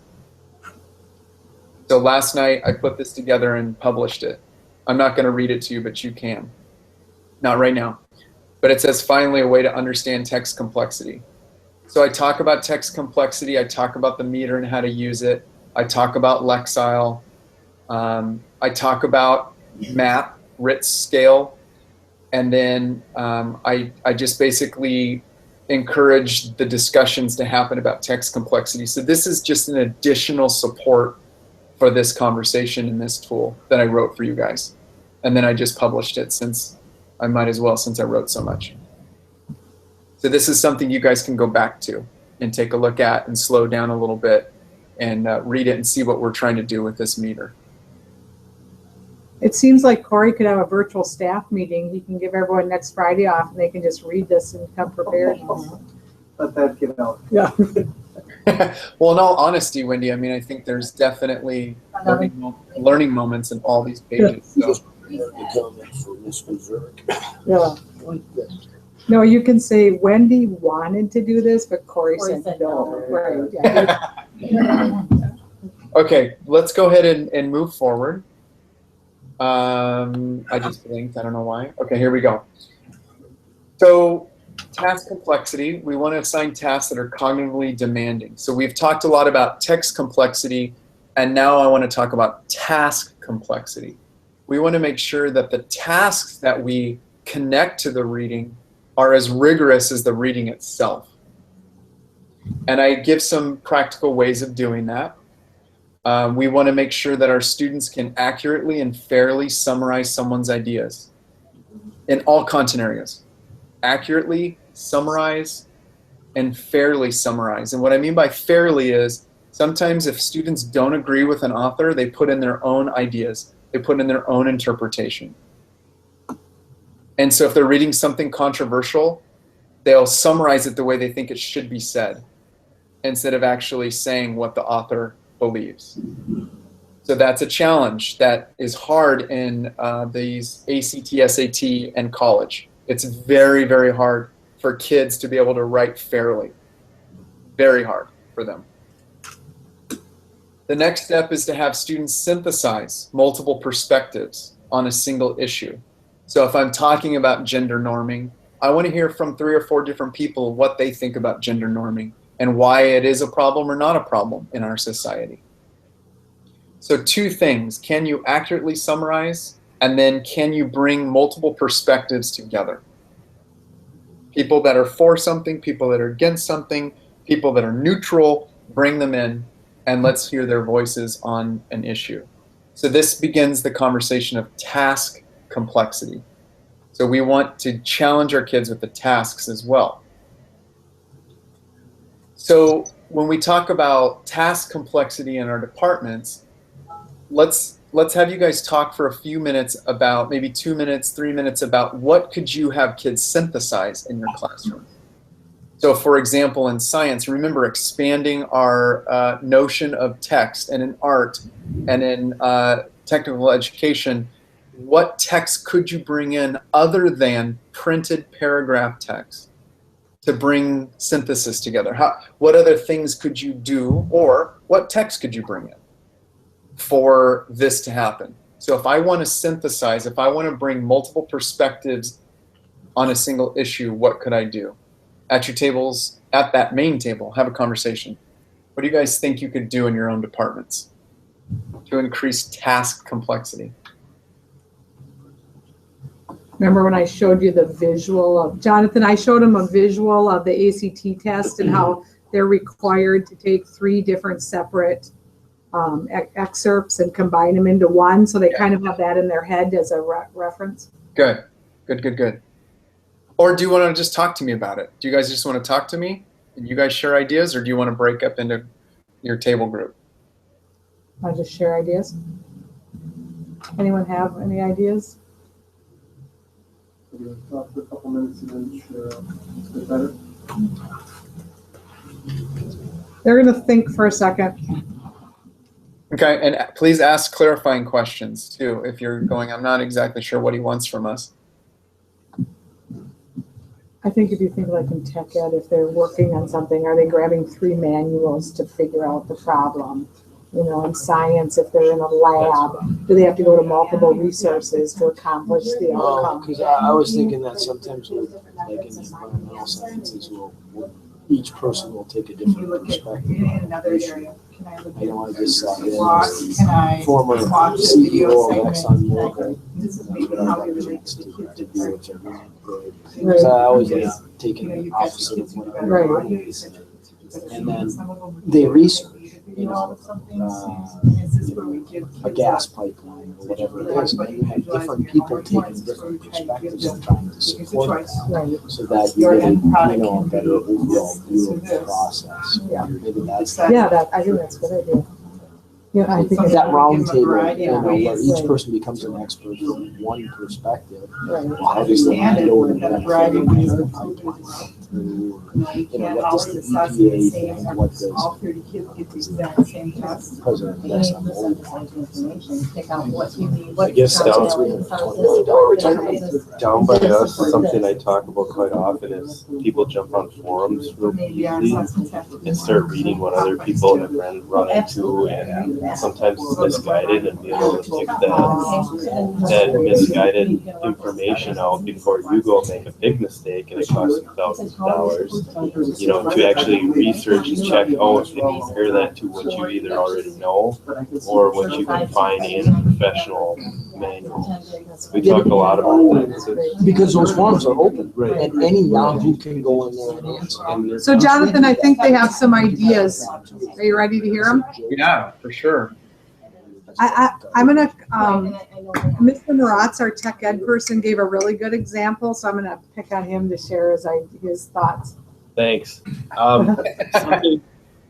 Something we were talking about is forums and how popular they are for, especially like, you know, automotive, or if you're fixing something, trying to figure out a piece of technology, that you jump on those forums and there's a lot of misguided information. So being able to depict between the good information, the bad information, using other resources to determine what's good and what's bad, that's something we talk about quite a bit, you know, where you make a mistake because someone said do this and it costs you thousands of dollars in your car isn't really a fun thing. Excellent. Yeah, great. Learning the hard way. Yes. Anybody else want to share? There was one mention from English earlier in this, about an hour and a half ago. Did you? Oh my goodness.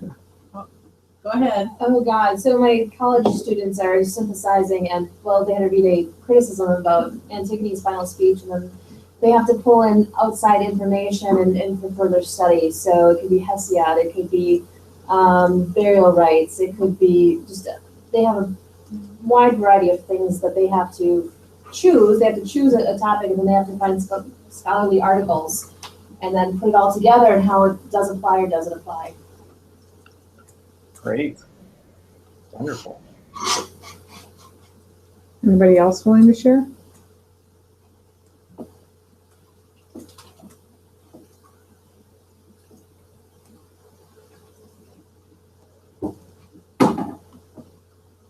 Some of these things to me, when I'm looking at them, they seem like some pretty high level skills that kids need to be able to do.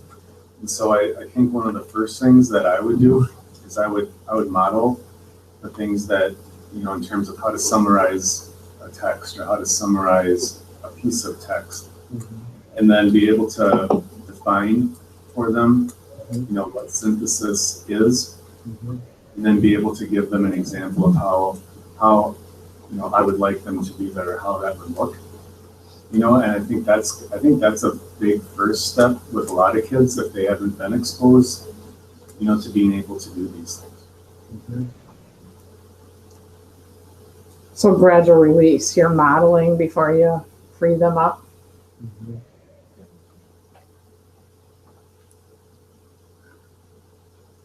Wendy, did you show them an actual ACT sample? Yeah, I went into on the website and just pulled one up. Okay, so do you want me to skip that part? No, you can do it. I was just, when I was setting the stage, I was trying to explain why the learning is relevant. So I didn't do the Jonathan version of how to look at that. I did the Wendy version. Okay. All right. Well, let me show you guys on the screen real quickly. I added something. Remember, I came from the Department of Rhetoric. We look at all texts equally. We expand our notion of what a text is, and we make sure that we look at how texts work together and communicate. And I added this because I don't know if it's useful or not. It might be too high level, but I like it. It's helped me and it's helped my colleagues understand how to bring texts together. I always do that. I want to highlight it, but it's in presentation mode. So on the bottom of the question that I asked you guys to discuss, I have, we can use text to extend an idea, to clarify an idea, to complicate an idea, or challenge. So the instance where we're talking about manuals, or we're talking about like, what is the best way to get this done, or what's the most affordable, that might be I'm using sources to clarify. Or if I am reading Antigone and I'm doing something with characters, and I might bring in another character or some sort of historical aspect to extend an idea or to clarify an idea. If in science I am reading something about how X is good for the planet and da-da-da-da, and I heard someone say ExxonMobil, I can bring in an article from the chief executive of ExxonMobil and say, but he thinks this, or she thinks that. And now I'm complicating what's being talked about. And then challenging is when someone just directly comes at you, when there's a perspective that is just absolutely at odds with the other perspective. So I don't know if this helps. It has, again, helped my colleagues in the past, but these are 4 ways to think about synthesis. Now, remember, I'm extending right now. When we first started talking, I had the 3-pronged approach, and we started with text complexity. This is task complexity. This is another layer of the work that we're doing. So if you're feeling like you're drowning or anything, it's because I'm slowly drowning you a little bit by giving you some extra stuff. So this is task complexity. It's another way that SAT, and I'll show you right now, brings, if I may use some slang, the hurt to our kids, okay? So they not only, here it is, they not only give you a situation, so this is intelligent machines, right? Automated machines. Now, immediately my brain goes to this. If they're talking about automated machines and robots, I go to terms like outsourcing. Do kids know anything about outsourcing? Well, it doesn't say anything in here about outsourcing, but they better know something about it or they're not going to get this right. Do they know anything about efficiency? Do they know the history of the Industrial Revolution? Do they know about factories? and the assembly line. If they don't, they're not going to be good at answering this question. Right away, I look at many of goods and services we depend on daily are now supplied by intelligent automated machines. As soon as I read that, I have to download all these things about why did we build these machines in the first place? What are they serving to do? Where have we come from a historical perspective? What sorts of things have caused or have been a result of these machines? Why do we outsource people now? Why aren't there more manufacturing jobs in the United States? Can kids do that? Probably. This is the challenge. I haven't even gotten to the perspectives, and I haven't even gotten to the question yet. And I'm not telling you this to make you feel bad or to beat you up. This is just the reality of our situation. That the kids need to be well read in a variety of topics and texts. Perspective number 1, we lose with replacement of people. Perspective number 2, machines are good at low skill. Perspective number 3, intelligent machines change our long-standing idea about what humans are and can be. Cool. Here's the task. Write a unified, coherent essay in which you evaluate multiple perspectives on the increasing presence of intelligent machines. In your essay, analyze the perspectives, state and develop your own perspective, and explain the relationship between your perspective and those given. Synthesis, guys. Even though these texts aren't very long, they're a position, they're a point of view, and the kids need to be able to work with these points of view, and they need to be able to bring it in, be able to execute. Now, if you look at sample essay 1, which I'm not going to get deep into, this one's very basic and just talks about machines are cool and they really help. I hope I have one someday. And then you get into the 6s, and the 6s are going to be much more on the historical perspective.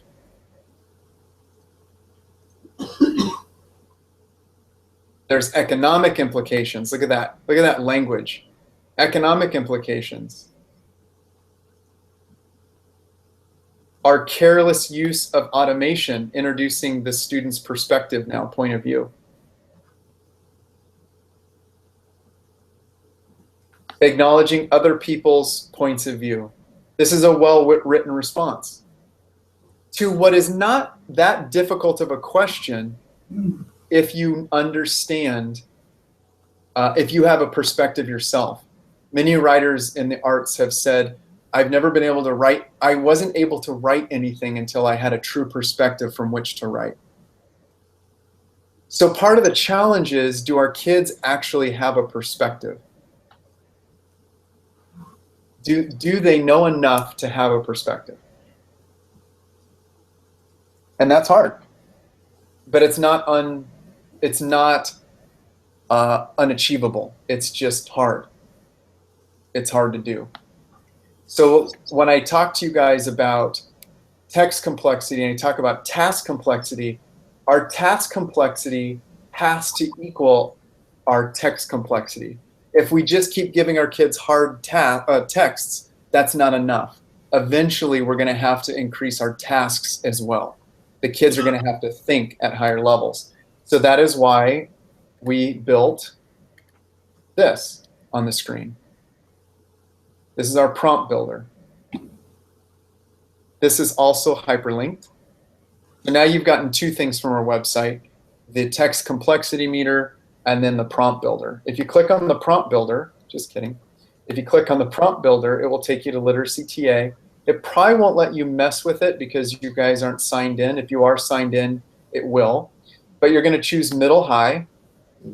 For this one, we're going to choose nonfiction. And then you can choose from standards reading, speaking, and writing. And I'm going to choose, let's say, R2. And so now all of this field on the left opens up, and I'm able to choose from prompts or templates that help me address R2. So writing a research brief. I just clicked on research brief. Did you see this? And it populated with a template. Conduct a short 2-page research project on blank. And what you would do is you would just add whatever it is. So research project on, you know, automated machines or whatever in factories. What I'm showing you is that you can actually manipulate this, and you can just write your own prompt with the language that's already given. Draw on several sources and generate additional related questions, or you could do a research project. You can do summarizing a solution in a text. What problem does this person present? What problem does LeMaster present to his group? Da, da, da, da. What is one solution to the problem? Ah, the prompt builder. Has it been successful? Absolutely. What are some other concerns? See how you can get them there by asking these types of questions? But these are the questions that we've created that align to your standards and that increase task complexity for you. Or for your kids, I should say. Summarizing an argument. Oh, you were talking about, science was talking about data and analyzing graphs. So we have translating data into graphics. So there's prompts for that. Is that interpreting what's in the words? Yeah, that one, and then there's one on the very bottom too. Oh, okay, I got it.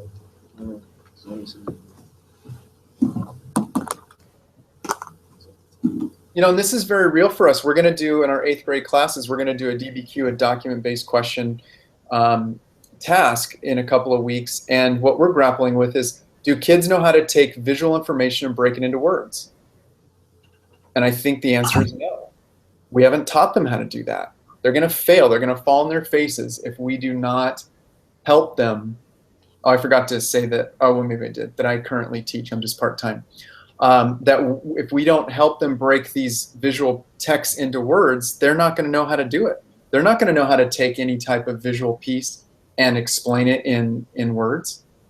And that's what they're going to have to do for these DBQs or for the ACT or for whatever.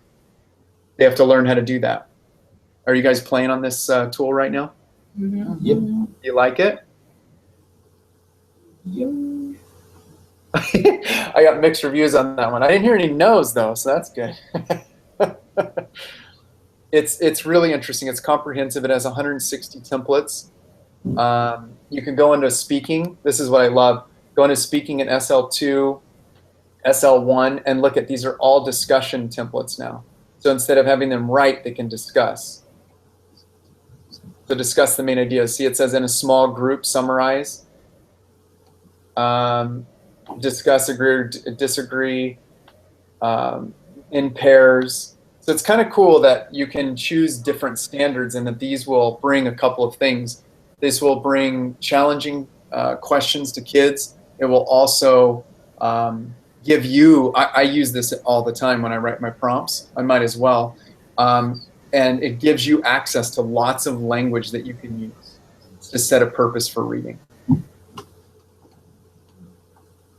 What does this assume again? Let's go back to text complexity. What does this assume about you, the teacher? If you're going to use this tool, what does it assume? Yeah, I was going to say you can do the task. Either you can teach the task, right, or that you've read your text again. Because you don't know what question to ask unless you've read your text.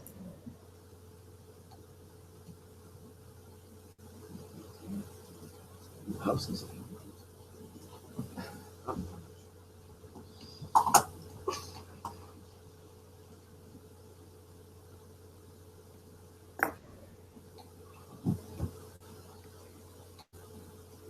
Is Wendy still in the room? No, Okay. Contractually, are you guys done at 30? Is that right? Yes. Okay. We're going to sit down for a few moments to talk about what it should look like on the 30th when we have the rest of our staff with us. Yes.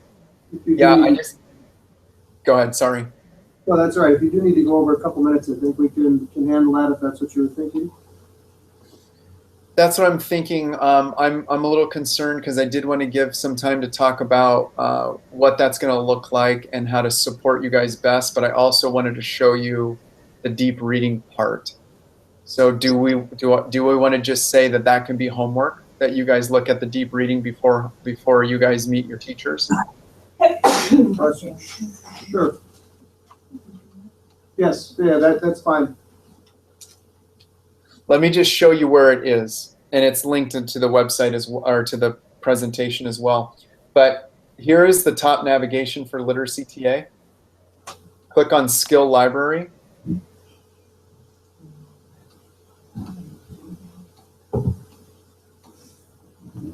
And if you just scroll a quarter of the way down the page, you'll see 4 icons: reading nonfiction, reading fiction, writing center, and speaking and listening.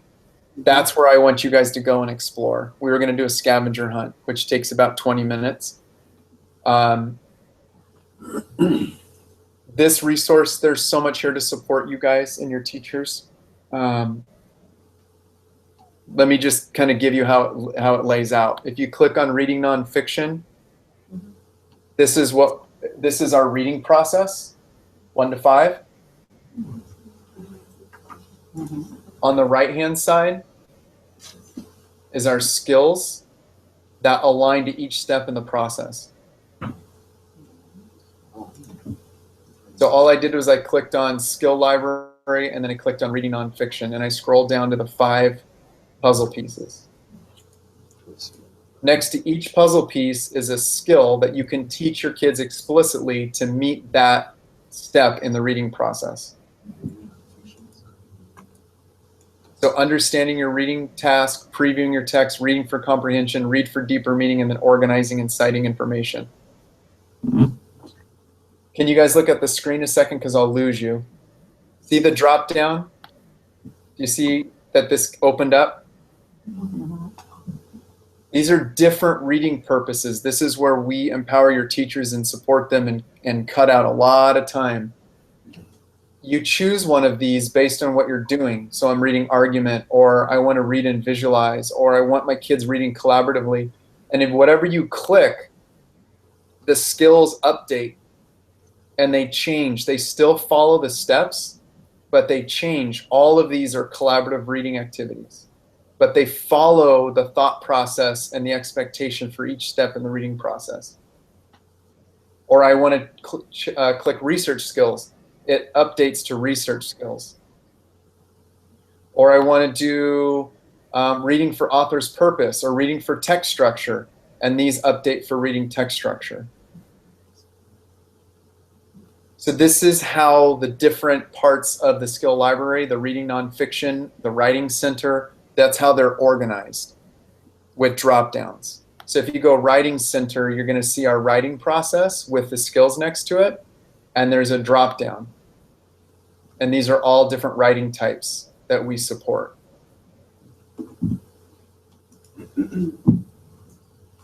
Now, are the teachers able to get in because you have received the login? Okay. Yes. All right. That's correct. Okay. Jonathan, Matt and I don't have logins yet to get in as far as the teachers are right now.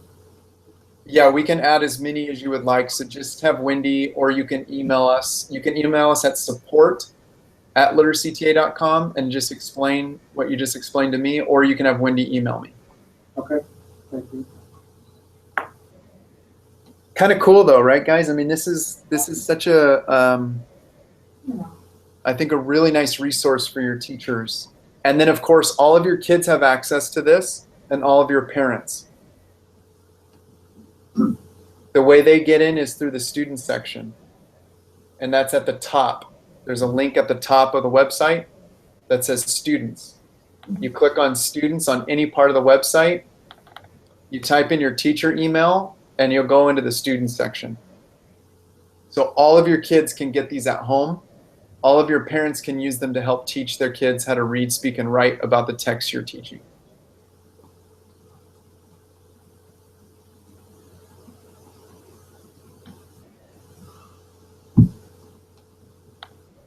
Okay, so let's talk about, I know there's a lot, sorry guys, I just dumped all this on you, but at least you're intrigued. At least you're interested. in what we're doing for you. First of all, I hope that our relationship grows. I would like an opportunity for either you guys to fly out, maybe as this team, to San Diego. We have a winter conference coming up. Let's do that. We want to fly out to San Diego. Let's put the camera towards Mr. Lambie. Get the camera going that way. We have a winter conference that we'd be happy to give you a good deal on if you wanted to come out. Otherwise, we have online trainings that we can do, or you can have me come out. But I think at some point there's going to need to be some explicit instruction in some of these reading skills, especially if you guys want to do them school-wide. But there's enough on the website to teach yourself, and there's enough of you in this room who can take that torch and help your staff move forward. So I have all the confidence in the world that we have the right resources in place that you guys can do that work. But we can come and help as well, or you can come see us. It's kind of nice to get out of your normal daily grind and where you are. I agree. But there's also that thing called funds that aren't always available. So you guys are like, so let's talk about your next meeting. You guys are responsible for what? Well, that's what we're going to kick around here a little bit. What we wanted to do is take a look at the three-pronged approach that you had shared with us and how we can bring this group has representation from all departments at the high school level. Right. This is our very initial stages. We had ACT Aspire data that showed that we aren't making great gains in the area of text complexity. So we need to find out more about what that means. So in a 2 to 3 year process, this will be the first part of the process where we're trying to determine what do we have to do with our students and our staff to gain a better understanding. I think you've definitely helped in that process, but I also want our teachers to feel comfortable in the classrooms when they're working on these task complexities as well as text complexities. Right. Okay. And how much time? What would be the goal? Before we talk about time, the goal would be that we're going to equip teachers with some tools and resources, give them some knowledge, maybe. The overall goal would be for them to feel more confident about how to do this and that they successfully do it, right? Exactly. Yeah, I think that they have a handle on text complexity. I think your slide was very simple where I looked at words and prior knowledge and the length of sentences and those types of things, but I quite honestly still don't know if that's enough for them to walk out of a day of in-service to have a better handle on what they should bring to their classroom for their students. How about the text complexity meter for them to bring some texts to the training, and then they can, in small groups, use it to see what the meter says about their text based on their own knowledge of the text and the kids as an activity, not as a end-all stamp, that's a this or that's a, not to label the text, but to get them having a conversation. What do you guys think? I think it's good. Yeah, go ahead. Somebody else can throw in if they want. I think we have to This go is back by and tell them department what and a text is. It's not just a written document. Text is all the different things that we mentioned here. Right. So we're gonna have to start with an email or a conversation so they know where we're coming from. Okay, keep talking. I can do multiple things at once. I'm going to add a slide right now that lists what texts are to help you guys as a support.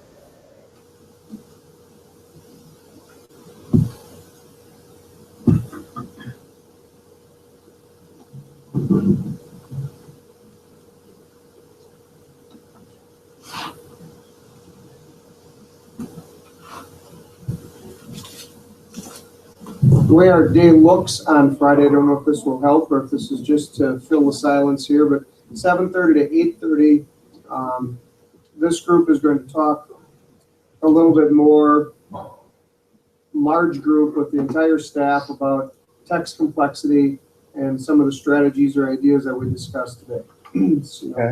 Like summarizing, synthesizing, the reading process, those types of things. So I think we'd probably steal parts of the slide presentation if that's possible. Yep. 8:30 to 9:30, you would come in and present similar information to the large group that you did here today, but in an hour-long version of that. Do you want that, or do you want me to take them through the website?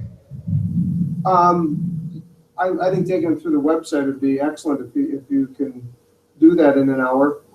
Yes. Okay, and then say 9:30 to roughly 11, then after you're done, they would have some time to debrief as a department. So then these department heads that are with us today would go in small groups and kind of talk about specific strategies that they can use with their students in their classrooms until 11, obviously mixing in some break there. And then between 11 and 11:30, talk a little bit about, share out with the other departments what their plans are. And that's pretty much going to wrap up their morning until they jump into educator effectiveness, which you don't have to worry about.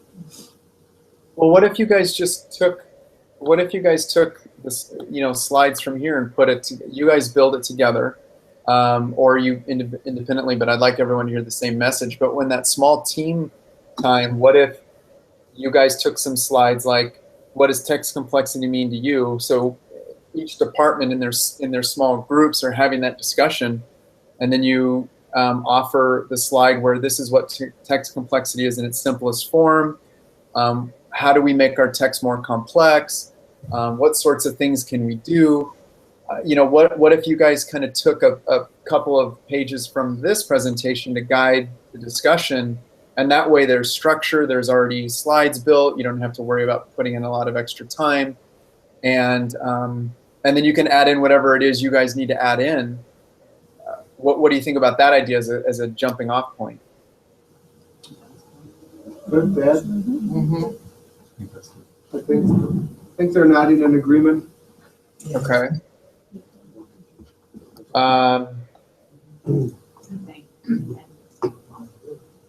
Yeah, in my head, it's clear to me that you can, after my presentation, break into groups. What is this thing called text complexity? Let's get some ideas. What is this task complexity? What are we doing as a department to make our reading more complex? And then here's a meter that Literacy TA built. Let's play with the text. Let's look at something. I think we should look at the text. All right, good. I think we should look at a novel or a short story that we've all read. Good. And let's just play with it to have that conversation, because it's not gonna. There's no elixir out there that's gonna make anyone feel 100% about the term text complexity. You just have to play with it, and you have to get more and more comfortable with texts themselves. You have to feel like you understand the text that you're teaching, and that you understand what texts are. Unless you just prescribe to a list, which is fine, but it's not going to help your teachers fish, if you will, if I may use the proverb. If they're just given lists, it's just going to cause them to feel like they have to do that instead of learning how to be teachers of complex text. And I'd rather them be authentic and learn how to identify it and feel confident than, you give them a list, because that's the only way that can speed this up, is to give them lists, in my professional opinion. Ted, did you have something to add? No. Stretching? Oh, yeah, I was scratching. Okay, So. that's all right. My kids do that to me. I said, why is it that I always have something to say when you need to stretch? They're like, oh, I'm not just stretching. And I don't disagree with you. I think it is, but I also think, if I can speak on this team's behalf here, we want to walk in there with a level of confidence among our colleagues, and maybe we aren't feeling that, but I think that's just the nature of being an educator too. We always want to be the expert in the room. We've got 20 kids in our classroom. We have to have all the knowledge of text complexity, and by taking this on as a goal, I think we're really challenging ourselves, because there is no expert in the room in text complexity until we just start grappling with it a little bit. Is that fair to say, or? 100%. Okay. Not only is it fair to say, but they're going to be so much more open to every individual in this room, because vulnerability is always a good place to be. Being vulnerable and saying, look, we're all struggling with this. Aspire tells us this is what's going on. This is a direction we want to take, we need to take. Our understanding of it could be more than the people in this room, could be less. we're going to work on this together. There's no greater way to pull people together than to admit that you need their help. You know, if you all go in there as the know-it-alls, even if it's a facade, there's some risk. There's some risk to it. Right, and I don't think, and I, speaking on their behalf again, I don't think anybody was planning on walking out of here after 3 hours thinking you know everything about text complexity, but right, having a little bit more direction for next Friday will help us. And I think this group is going to meet again as department heads on Friday morning. Did Wendy say anything about next Monday with you guys? No. Okay. So it looks like just Friday will be our only time that we get together in between now and the 30th to look at this. But I feel fairly comfortable going in that we'll be able to handle our colleagues. So you're meeting this Friday? Yes. This, just the department heads. Next Friday is our big. Do you guys want to take a few hours on this and then have me come in for a half hour or so? On Friday? Yeah. Our meeting is only going to be a half hour. It's just a brief department head meeting that we have at 7:15 our time. Okay. I'm just trying to help you guys where I can. And I appreciate that. I don't want to not use you as a resource within the next 48 hours here. I think it might do us some good to digest what we've taken in today, bring it together Friday morning, and then if we have questions, I can maybe be the conduit to you over next week before we get together again on the 30th and go that route, unless there are any objections in the room. Is that all right with you, Jonathan? Yeah, that's great. Yeah, that's perfect. All right. Okay, well, then it sounds like we have a direction, which is good. I'll finish up adding a slide or two. Feel free to use them, look it over. These are going to be available for you. All the links that we've talked about are in the agenda. And I started with thanking you for your time. I want to thank you again. And thank you for trusting me and allowing me to come into your space and to get to meet you a little bit. And thank you for all your participation too. It's nice to have individuals in the room who are present and trying to understand and grapple with it too. So I really, really appreciate your time and effort. And I hope that there's been some good takeaways from today. And you guys can email me individually or as a group, collectively email me. And once I start a relationship with other colleagues, you guys are kind of like my colleagues from afar. So feel free to treat me that way. So. All right. Thank you very much for your time. Very well done. Thanks, Thank you. Jonathan. Thank you. Appreciate it. Yep. Bye. Goodbye. Bye.